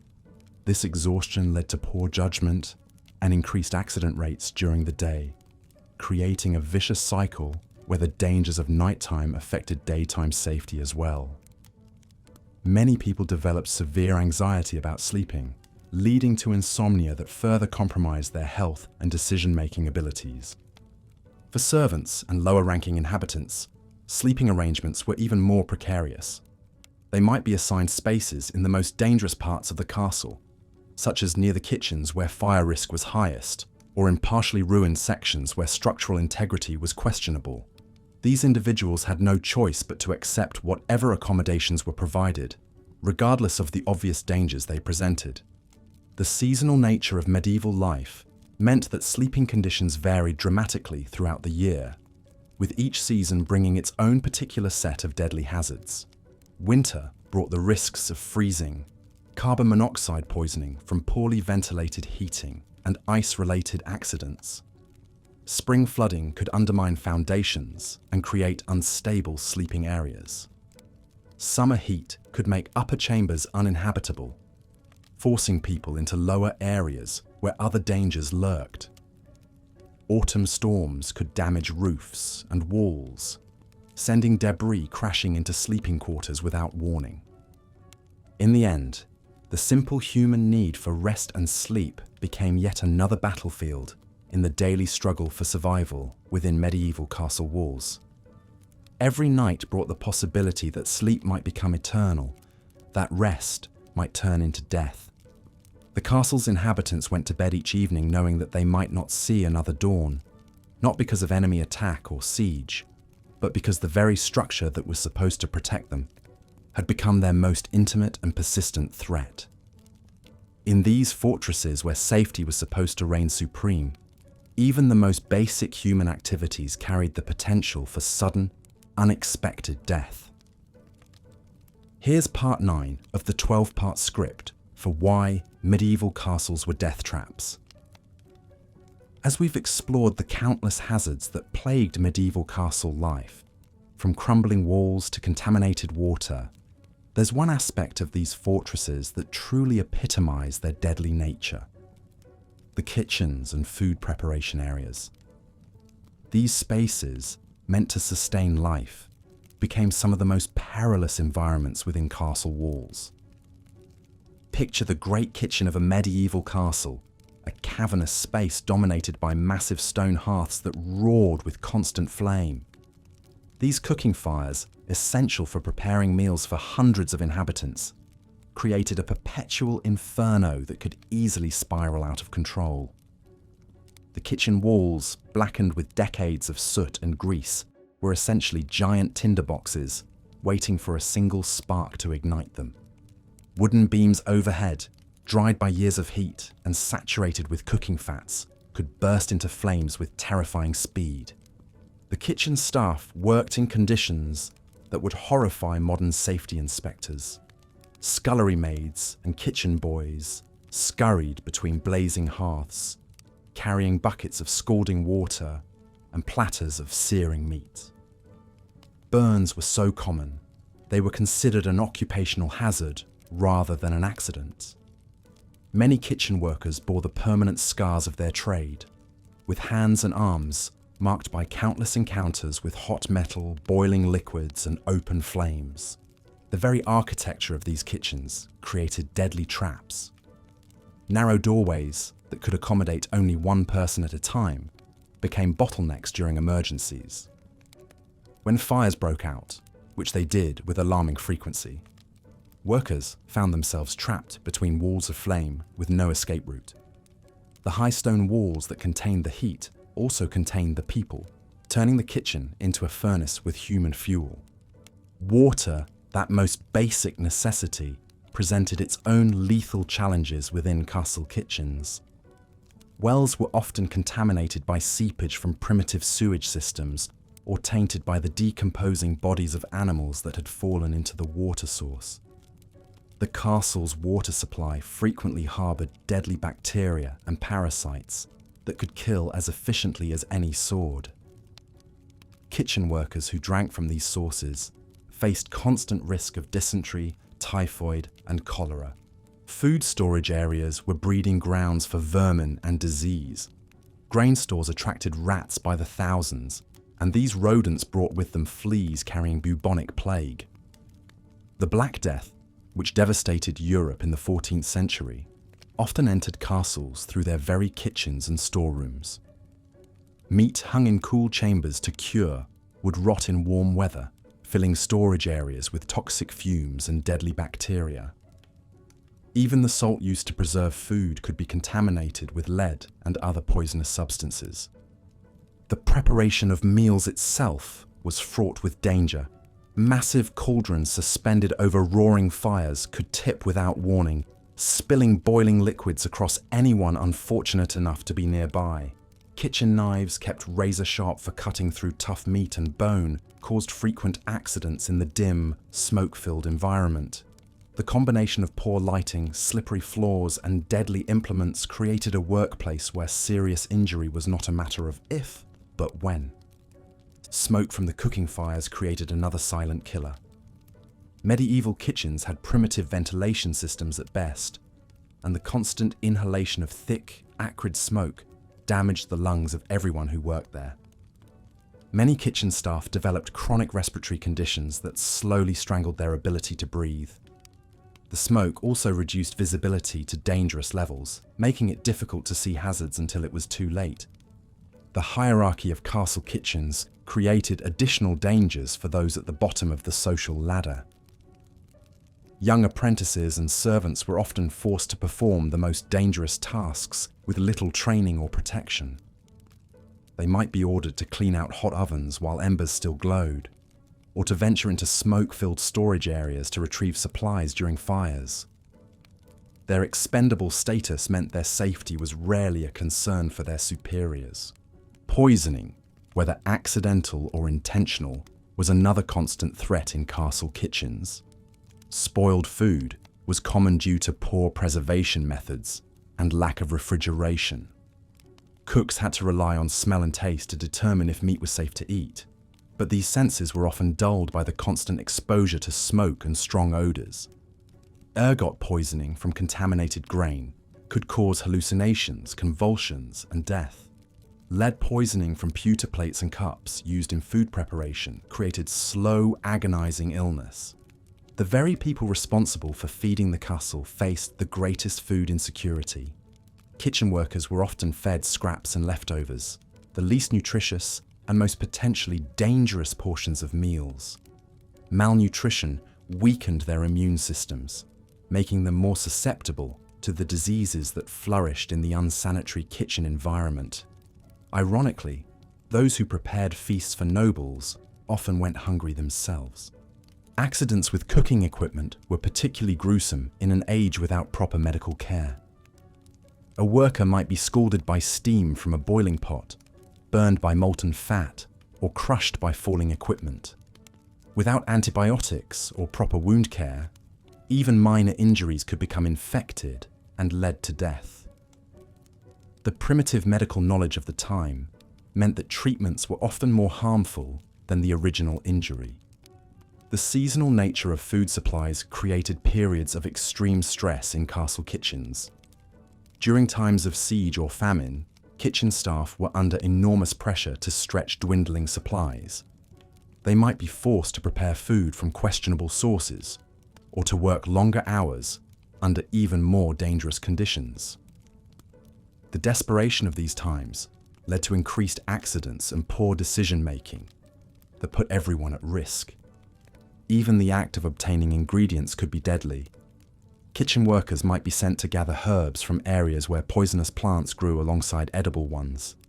Without proper botanical knowledge, they could accidentally harvest deadly nightshade instead of edible berries, or confuse poisonous mushrooms with safe varieties.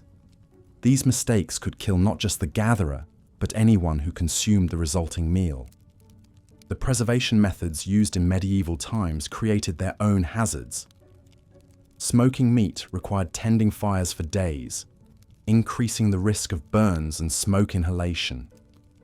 Salting food required handling large quantities of coarse salt that could cause severe cuts and chemical burns. Pickling involved working with strong acids that could cause blindness if splashed in the eyes. Fire remained the greatest threat of all in castle kitchens. The combination of open flames, wooden structures, and flammable materials created perfect conditions for catastrophic blazes. When kitchen fires spread, they could consume entire sections of a castle with terrifying speed. The narrow staircases and corridors that led to and from kitchens became death traps as people struggled to escape the advancing flames.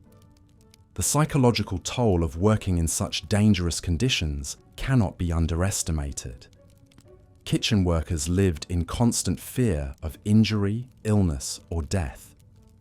This stress weakened their immune systems and made them more prone to accidents.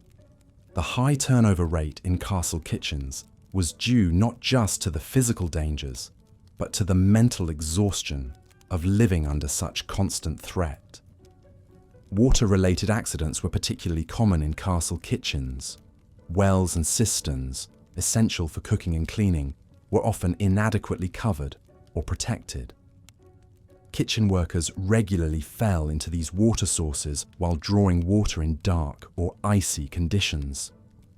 The weight of full water buckets caused many to slip on wet stone floors, leading to broken bones and head injuries that could prove fatal. The irony of medieval castle kitchens was profound. The very spaces designed to sustain life became some of the most lethal areas within these fortifications. The daily necessity of preparing food transformed into a deadly gamble, where workers risked their lives to feed others. These kitchens embodied the fundamental contradiction of medieval castles themselves, structures built for protection that became monuments to human suffering and death. In examining these kitchen hazards, we see how the medieval approach to castle design prioritized military function over human safety at every level. From the grandest lord to the humblest scullery maid, no one was truly safe within these walls. The kitchens serve as a microcosm of the broader castle environment, where death lurked in every corner and survival was never guaranteed. The legacy of these dangerous kitchens reminds us that medieval castles, for all their impressive architecture and romantic appeal, were fundamentally places where human life was considered expendable in service of military and political goals. They stand as monuments not just to medieval engineering, but to the countless lives lost in their construction, maintenance, and daily operation. Why medieval castles were death traps, Part 10. As we've explored the countless hazards that plagued medieval castle life, from the obvious dangers of warfare to the hidden perils of everyday existence, we must now turn our attention to perhaps the most insidious threat of all, the psychological toll these fortress prisons exacted on their inhabitants. For while we've examined how medieval castles could kill the body through disease, accident, and structural failure, they were equally adept at slowly destroying the human spirit. Picture yourself confined within the massive stone walls of a medieval castle during the long winter months. The thick walls that promised protection from enemies also blocked out the sun's warming rays, leaving vast chambers perpetually shrouded in gloom. Small, narrow windows designed to prevent arrow attacks also prevented adequate light from penetrating the interior spaces. Oil lamps and candles provided only flickering, inadequate illumination. casting dancing shadows that played tricks on the mind during the endless dark hours. The isolation was perhaps the cruelest torment of all. Medieval castles were often built in remote, strategic locations far from populated areas. During times of siege or harsh weather, inhabitants could find themselves completely cut off from the outside world for months at a time. The same moat that kept enemies out also kept the inhabitants trapped within, creating a sense of being buried alive within their stone tomb. Consider the plight of Lady Eleanor de Montfort, whose husband's castle in the Welsh borderlands was besieged during the winter of 1282. Her personal letters, discovered centuries later, reveal the gradual deterioration of her mental state as the siege dragged on for 4 months. Initially defiant and hopeful, her correspondence grew increasingly desperate and disjointed as the weeks passed. She wrote of hearing voices in the walls, of shadows moving in her peripheral vision, and of an overwhelming urge to throw herself from the castle's highest tower just to escape the suffocating confinement. The constant fear was another psychological poison that infected castle life. Even during peacetime, the very design of these fortresses served as a daily reminder of the violence that could erupt at any moment. Murder holes gaped overhead like hungry mouths. Arrow slits watched like sinister eyes. The portcullis hung like an executioner's blade, ready to crash down and trap inhabitants within or without. Living surrounded by such reminders of death and warfare took a profound toll on the human psyche. Children born and raised within castle walls often developed what medieval chroniclers described as fortress madness, a condition characterized by extreme anxiety when venturing beyond the castle walls, violent nightmares, and an obsessive fear of open spaces. These young souls, who should have been playing in meadows and exploring forests, instead grew up in a world of stone corridors and defensive positions, their natural development stunted by the oppressive environment. The air itself within these stone monuments became a psychological weapon. Poor ventilation meant that the atmosphere grew thick and stifling, particularly in the great halls where large numbers of people gathered. The smell of unwashed bodies, spoiled food, animal waste, and general decay created a perpetual miasma that clouded the mind and depressed the spirits. Many inhabitants reported feeling constantly drowsy and confused, unable to think clearly in the fetid atmosphere. Sleep, that most basic human need, became a torment rather than a relief within castle walls. The stone chambers amplified every sound, footsteps echoing through corridors, wind howling through arrow slits, the groaning and settling of massive stone blocks. What should have been restful slumber was instead broken by a constant symphony of unsettling noises that kept inhabitants in a state of perpetual nervous exhaustion. The social dynamics within these confined spaces created additional psychological pressures. Nobles, servants, soldiers, and craftsmen were all forced to live in extremely close proximity, yet rigid social hierarchies prevented natural human interaction. Servants could be executed for speaking too freely to their betters. Knights could lose their positions for showing weakness or emotion. The constant need to maintain proper social facades while living cheek by jowl with dozens or hundreds of other people created enormous psychological stress. Women, in particular, suffered under the psychological burden of castle life. Often married off to secure political alliances, they found themselves imprisoned in cold stone towers, far from family and friends, surrounded by strangers who viewed them primarily as valuable assets rather than human beings. The Countess of Pembroke, whose diary survived from the early 14th century, wrote movingly of her despair at being trapped in what she called her stone coffin, watching the seasons change through her narrow window while feeling her youth and vitality slowly drain away. The religious atmosphere within many castles added another layer of psychological oppression. Castle chapels, with their grim depictions of hell and damnation, served as constant reminders of mortality and divine judgment. The frequent religious services, while intended to provide comfort, often focused on themes of suffering, sacrifice, and the brevity of earthly life. For inhabitants already struggling with the psychological burdens of castle life, these religious messages could deepen feelings of despair and hopelessness. Perhaps most disturbing were the reports of what medieval chroniclers called stone sickness, a gradual deterioration of mental faculties that seemed to affect long-term castle inhabitants. Symptoms included memory loss, difficulty concentrating, sudden violent outbursts, and a peculiar condition where sufferers claimed they could hear the stones themselves whispering. Modern historians have theorized that this condition may have been caused by a combination of factors including poor air quality, lead poisoning from pipes and vessels, vitamin D deficiency from lack of sunlight, and the chronic stress of fortress life. The very architecture of medieval castles seemed designed to break the human spirit. Narrow, twisting staircases that left climbers dizzy and disoriented. Corridors that led nowhere, creating a maze-like confusion. Chambers with impossibly high ceilings that made human occupants feel insignificant and powerless. Every element of castle design, while serving defensive purposes, also served to remind inhabitants of their vulnerability and mortality. Seasonal depression took on new depths of meaning within castle walls. As autumn gave way to winter, the already limited natural light dwindled to almost nothing.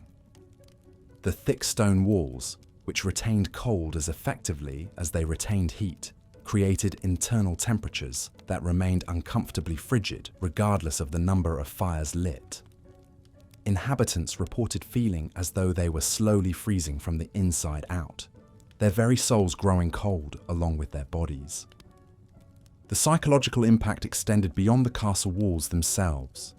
Families and communities that depended on these fortresses lived in constant anxiety about the mental state of their lords and ladies. A psychologically unstable castle lord could make life or death decisions that affected hundreds or thousands of people.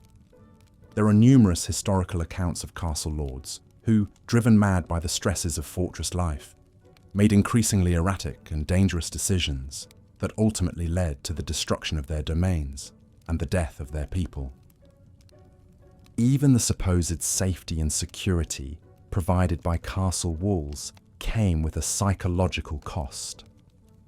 The knowledge that one's survival depended entirely on the strength of stone and mortar created a profound sense of vulnerability. Inhabitants lived with the constant awareness that their protection was ultimately illusory, that given enough time, determination, and resources, any castle could be breached. This knowledge created a persistent undercurrent of anxiety that colored every aspect of daily life. The cumulative effect of all these psychological pressures was devastating. Medieval records are filled with accounts of castle inhabitants who simply gave up the will to live, wasting away despite having adequate food and shelter. Others turned to alcohol or other substances to numb their psychological pain, only to find that these temporary escapes made their situations worse. Still others became obsessed with death, spending their days composing elaborate funeral plans or building increasingly elaborate tombs.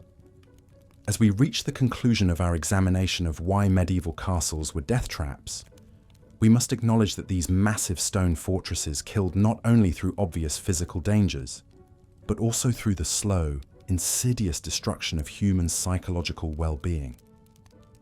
They were monuments to humanity's ingenuity in creating structures that could withstand siege engines and armies, yet they were also testaments to our species' remarkable ability to create environments that were hostile to our own flourishing. The medieval castle stands as a stark reminder that survival and living are not the same thing. While these fortresses may have kept their inhabitants alive in the narrow sense of preventing immediate death from enemy action, they simultaneously created conditions that made truly living, with joy, freedom, and psychological health, nearly impossible. In their single-minded focus on military effectiveness, Medieval castle builders created structures that were as much prisons as they were protections, death traps that killed the spirit even as they preserved the body. In understanding these psychological dimensions of castle life, we gain a deeper appreciation for the true cost of medieval warfare and the heavy price paid by those who lived within these stone monuments to human conflict. The medieval castle was indeed a death trap, but perhaps its most insidious quality was its ability to trap not just the body, but the very essence of what makes us human. Looking at the existing script content, which has covered the deadly nature of medieval castles comprehensively across 10 parts, here's part 11, continuing the narrative. As winter descended upon the medieval landscape, the deadly nature of castles reached its most perilous peak. The very season that should have provided shelter and protection transformed these stone fortresses into frozen monuments to human suffering. When snow began to fall and ice formed on the battlements, the castle's numerous hazards multiplied exponentially, creating a perfect storm of danger that claimed more lives during the dark months than any siege ever could. The first and most immediate threat came from the castle's heating systems, or rather, the catastrophic lack thereof. Medieval castles were notoriously impossible to heat effectively. The massive stone walls that provided protection from enemies also acted as enormous heat sinks, absorbing what little warmth could be generated and radiating it uselessly into the winter air. Great halls that might accommodate hundreds during summer feasts became Arctic chambers, where breath froze in the air and wine turned to slush in goblets. The central hearths, while impressive in scale, were woefully inadequate for heating such vast spaces. These enormous fireplaces consumed tremendous quantities of wood, but heated only the immediate area around them. Beyond a radius of perhaps 10 feet, the temperature dropped precipitously, creating dangerous thermal gradients that could cause rapid onset hypothermia in anyone who ventured too far from the flames. Servants and guards who had to move throughout the castle faced constant exposure to life-threatening cold, their extremities going numb and their core body temperatures dropping to dangerous levels. The smoke from these massive fires created its own deadly hazards. Without proper ventilation systems, thick clouds of acrid smoke would fill the halls, especially when wind conditions were unfavorable. The smoke carried deadly carbon monoxide, an invisible killer that would silently poison inhabitants. Many castle dwellers died in their sleep from carbon monoxide poisoning, their bodies discovered only when servants came to wake them in the morning. The combination of insufficient oxygen and toxic fumes created an atmosphere that was literally poisonous to breathe. Water systems, already problematic during warmer months, became death traps in winter. Wells would freeze solid, cutting off the primary water supply and forcing inhabitants to rely on stored water that quickly became contaminated. The lack of fresh water led to increased consumption of ale and wine, which, while safer than stagnant water, led to widespread alcoholism and impaired judgment that resulted in countless accidents and poor decisions. Even more dangerous were the attempts to obtain water from frozen sources. Desperate inhabitants would venture onto frozen moats or attempt to break ice from wells, often falling through and drowning in the frigid water below. The weight of armor and heavy winter clothing made escape from such situations virtually impossible.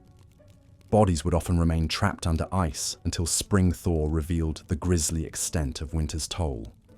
The castle's sanitation systems, primitive at best during normal conditions, became completely non-functional in winter.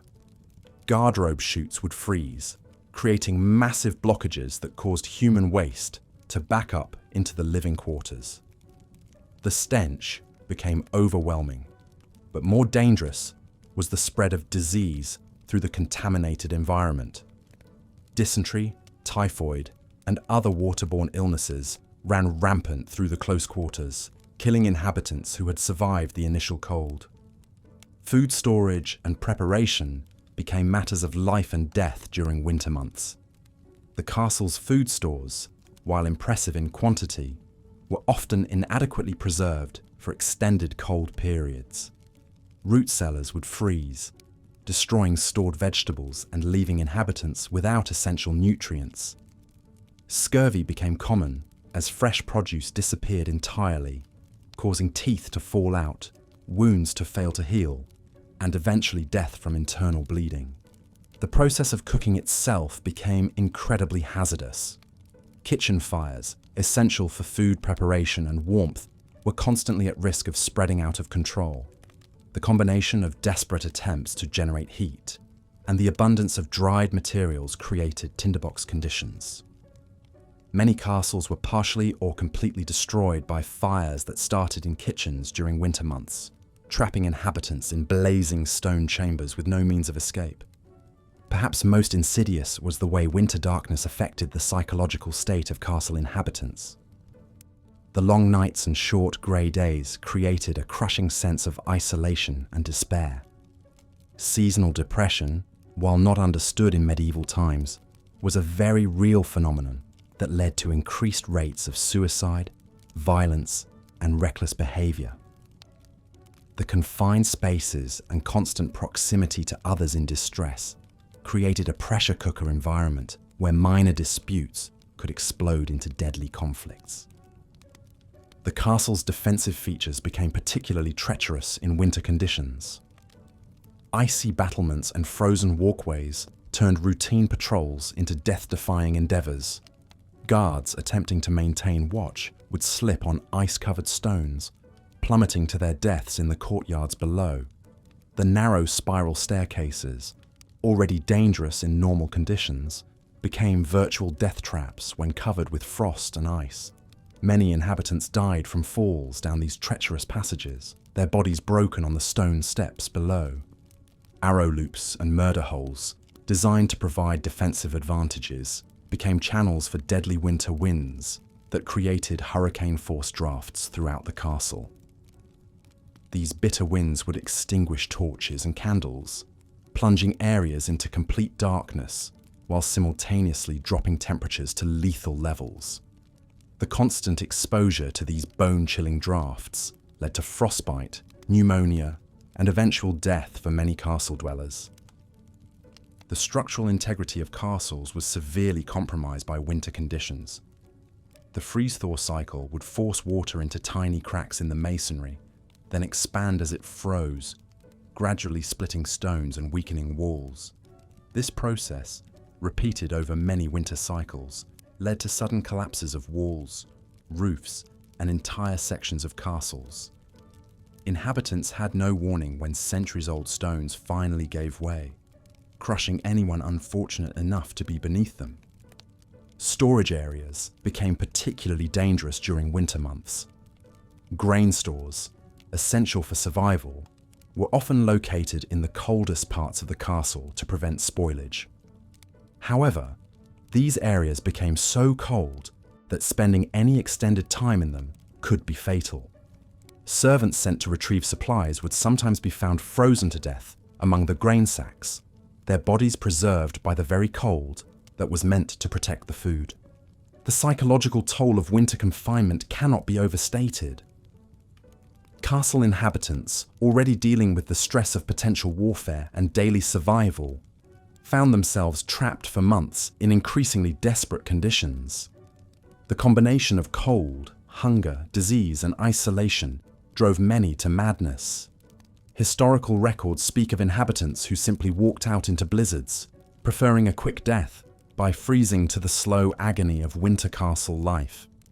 Medical care, primitive under the best of circumstances, became virtually non-existent during winter months. Herbs and medicines would freeze and lose their potency, while the castle's physician, if there was one, was often among the first casualties of winter diseases. Without proper medical intervention, minor injuries became infected and gangrenous in the cold, damp conditions, leading to amputations or death. The daily routines that sustained castle life during warmer months became impossible to maintain in winter. Religious services, essential for maintaining morale, were often cancelled due to the impossibility of heating the chapel. The lack of spiritual comfort compounded the physical misery, leaving inhabitants without the psychological support they needed to endure the harsh conditions. Even the most basic human needs became sources of danger. Using a garderobe in winter conditions was not only uncomfortable, but potentially fatal, as the extreme cold could cause immediate hypothermia. Many chose to use chamber pots instead, but the accumulation of human waste in living quarters created unsanitary conditions that bred disease and death. The castle's livestock, essential for food and materials, suffered tremendously during winter months. Animals would freeze to death in their stalls, depriving inhabitants of fresh meat, milk, and eggs.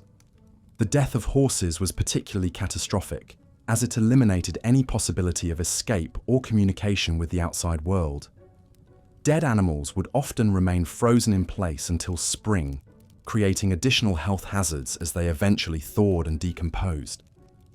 Water for drinking, cooking, and cleaning had to be melted from snow and ice, a process that required constant fires and tremendous amounts of fuel. The competition for wood became so fierce that furniture, doors, and even structural elements were sometimes burned for warmth, further compromising the castle's integrity and livability. The isolation imposed by winter weather meant that any serious emergency became a death sentence for the entire castle population. If supplies ran low, if disease broke out, or if structural damage occurred, there was no possibility of outside assistance until spring. Many castles that were thriving communities in autumn were discovered in spring to contain nothing but frozen corpses, mute testimony to winter's deadly embrace. The irony was profound and tragic.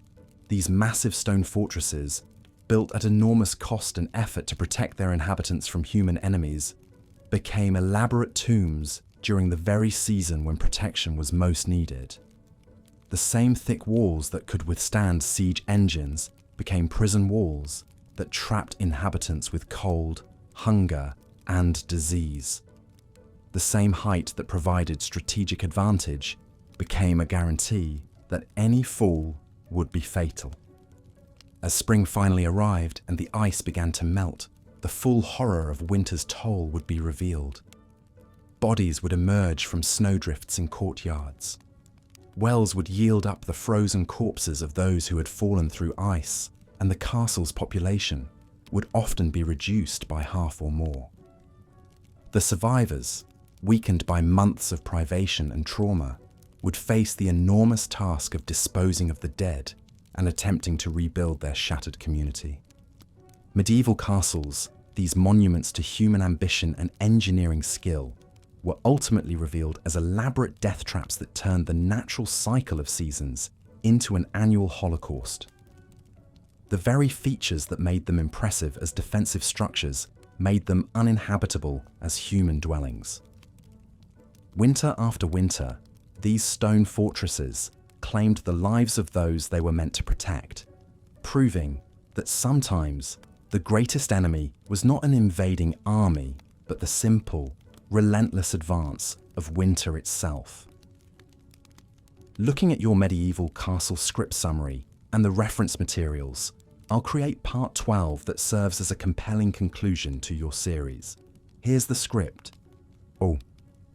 Yet perhaps the most chilling aspect of these medieval fortresses wasn't the immediate dangers they posed, but how they fundamentally warped the human psyche of those trapped within their walls.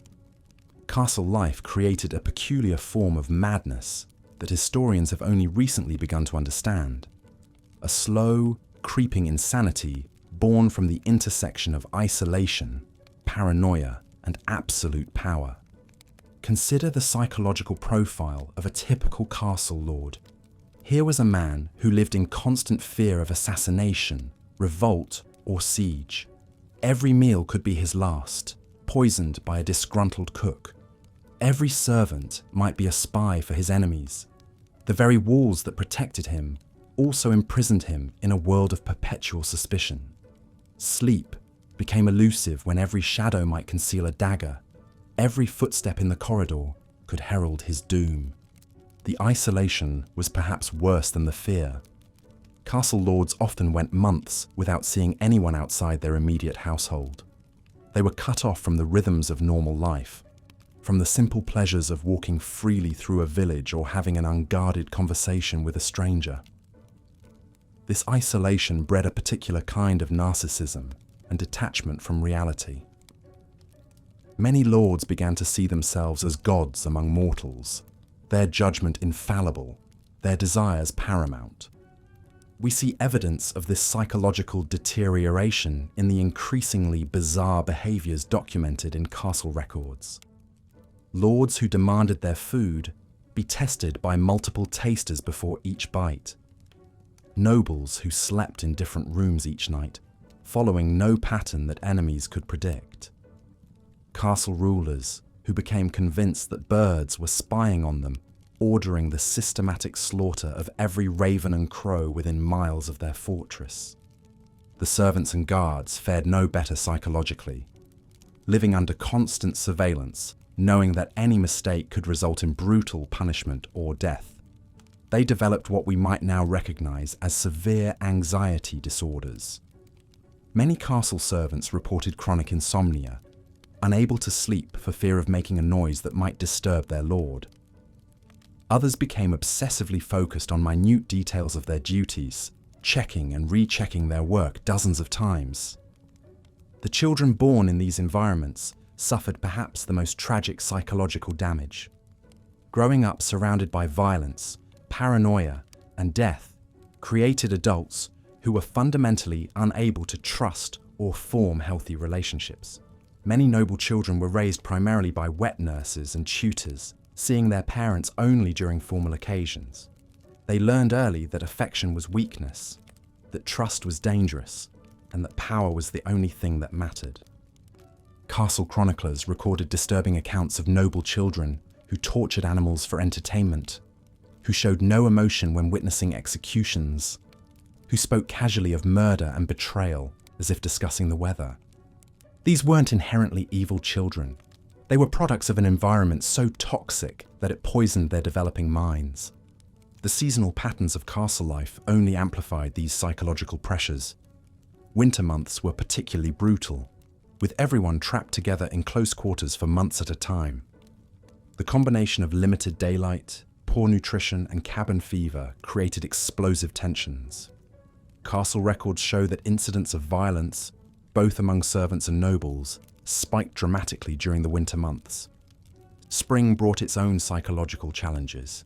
After months of confinement, the sudden expansion of possibilities, travel, warfare, hunting, often triggered manic episodes in castle inhabitants. Lords would embark on reckless military campaigns or grandiose building projects, driven by a desperate need to assert control over a world that felt increasingly chaotic. The religious atmosphere of medieval castles added another layer of psychological torment. Chapel services were mandatory, often multiple times per day. The constant emphasis on sin, damnation, and divine judgment created a pervasive atmosphere of guilt and fear. Many castle inhabitants developed what we would now recognize as religious obsessive-compulsive disorder, performing elaborate rituals to ward off divine punishment. Castle confessors held enormous psychological power over inhabitants. These priests knew everyone's secrets, fears, and guilty thoughts. They could absolve or condemn with a word, and many used this power to manipulate castle politics. The knowledge that your deepest thoughts were being reported to both God and potentially your enemies created an additional layer of psychological stress. The economic pressures of maintaining a castle also took a severe psychological toll. Lords lived in constant fear of bankruptcy, knowing that financial ruin could mean the loss of everything: power, status, family, life itself. The enormous costs of maintaining walls, feeding armies, and projecting power meant that even wealthy nobles lived on the edge of financial disaster. This economic anxiety manifested in increasingly desperate behaviors. Lords would mortgage their children's futures, sell family heirlooms, or embark on risky ventures in pursuit of quick wealth. The psychological stress of these financial pressures often led to poor decision-making, creating a downward spiral of debt and desperation. The gender dynamics within castles created additional psychological trauma, particularly for women. Noble women lived under constant surveillance, their value measured primarily by their ability to produce male heirs. The knowledge that failure to bear sons could result in divorce, exile, or worse, created chronic anxiety that affected every aspect of their lives. Many noble women developed what castle physicians described as melancholy, what we would now recognize as severe depression. Trapped in loveless marriages, separated from their families, unable to make meaningful choices about their own lives. These women often retreated into fantasy worlds or religious obsession as coping mechanisms. The servants who witnessed these psychological breakdowns often suffered secondary trauma. They watched their lords and ladies descend into madness, knowing that any attempt to help or intervene could be interpreted as insolence or treason. This created a culture of willful blindness, where obvious mental illness was ignored until it manifested in violence. The accumulated psychological damage within castle walls created a toxic environment that poisoned everyone it touched. Servants who managed to escape castle life often struggled to adapt to normal society. They remained hypervigilant, unable to relax, expecting violence or betrayal at any moment.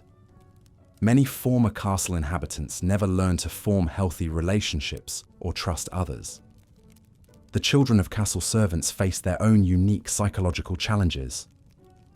They grew up witnessing extreme inequality, seeing how the accident of birth determined whether someone lived in luxury or squalor.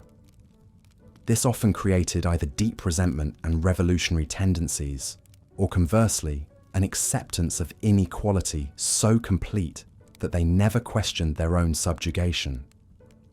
Perhaps most tragically, the psychological damage inflicted by castle life was passed down through generations. Noble families developed patterns of dysfunction that persisted for centuries, cycles of violence, paranoia, and emotional detachment that shaped entire bloodlines. The very structures designed to preserve family power often destroyed the families themselves. The training of young knights within castle walls created its own form of psychological damage. Boys as young as 7 were sent away from their families to serve as pages, beginning a process of deliberate dehumanization designed to create perfect warriors. They were taught to suppress all emotion except anger, to view violence as the solution to every problem, and to measure their worth solely through their ability to kill. This knightly education created men who were superb fighters, but utterly incapable of functioning in peaceful society. Many knights struggled with what we would now recognize as PTSD, having witnessed and participated in horrific violence from childhood. The romantic image of chivalrous knights masks the reality that these were often deeply damaged individuals, psychologically scarred by their training and experiences. The constant presence of death within castle walls created a peculiar form of desensitization that affected everyone. Public executions were entertainment, torture was routine, and casual violence was so common that inhabitants became numb to suffering. This emotional deadening was both a survival mechanism and a tragedy, creating people who had lost touch with their basic humanity. Castle inhabitants developed elaborate superstitions and rituals as psychological coping mechanisms. They wore amulets to ward off poison, performed complex ceremonies before eating, and created intricate systems of signs and portents to try to predict and control their dangerous environment. These behaviors provided the illusion of control in a world where death could strike at any moment.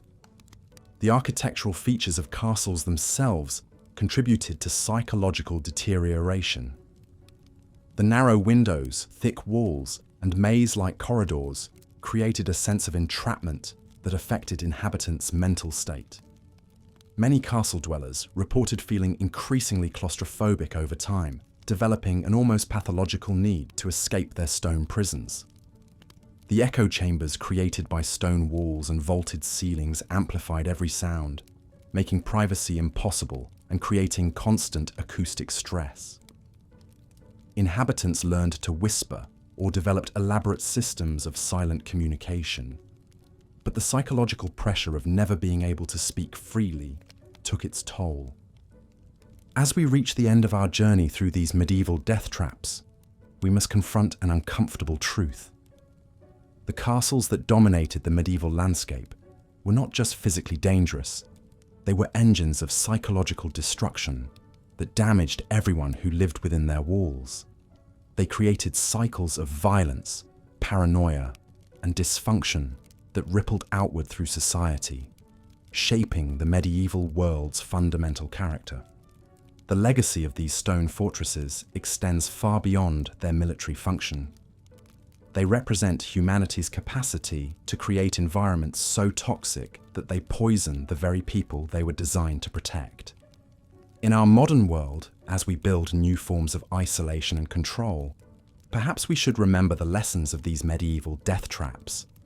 That walls built to keep danger out often trap something far worse within. The next time you visit a medieval castle, admire its engineering and imagine its history. But remember too the human cost of these magnificent monuments to power and paranoia. Behind every stone lies a story of suffering. Behind every tower a tale of lives cut short not by enemy action, but by the very fortress that promised safety. These were not homes. They were elaborate tombs for the living, beautiful prisons that trapped their inhabitants in cycles of fear, violence, and madness that lasted for centuries. In the end, medieval castles achieved their purpose perfectly. They were indeed impregnable fortresses. But what they kept out was not just enemies, but humanity itself, creating stone monuments to mankind's eternal struggle between the need for security and the cost of freedom. And in that struggle, perhaps, lies a lesson for us all.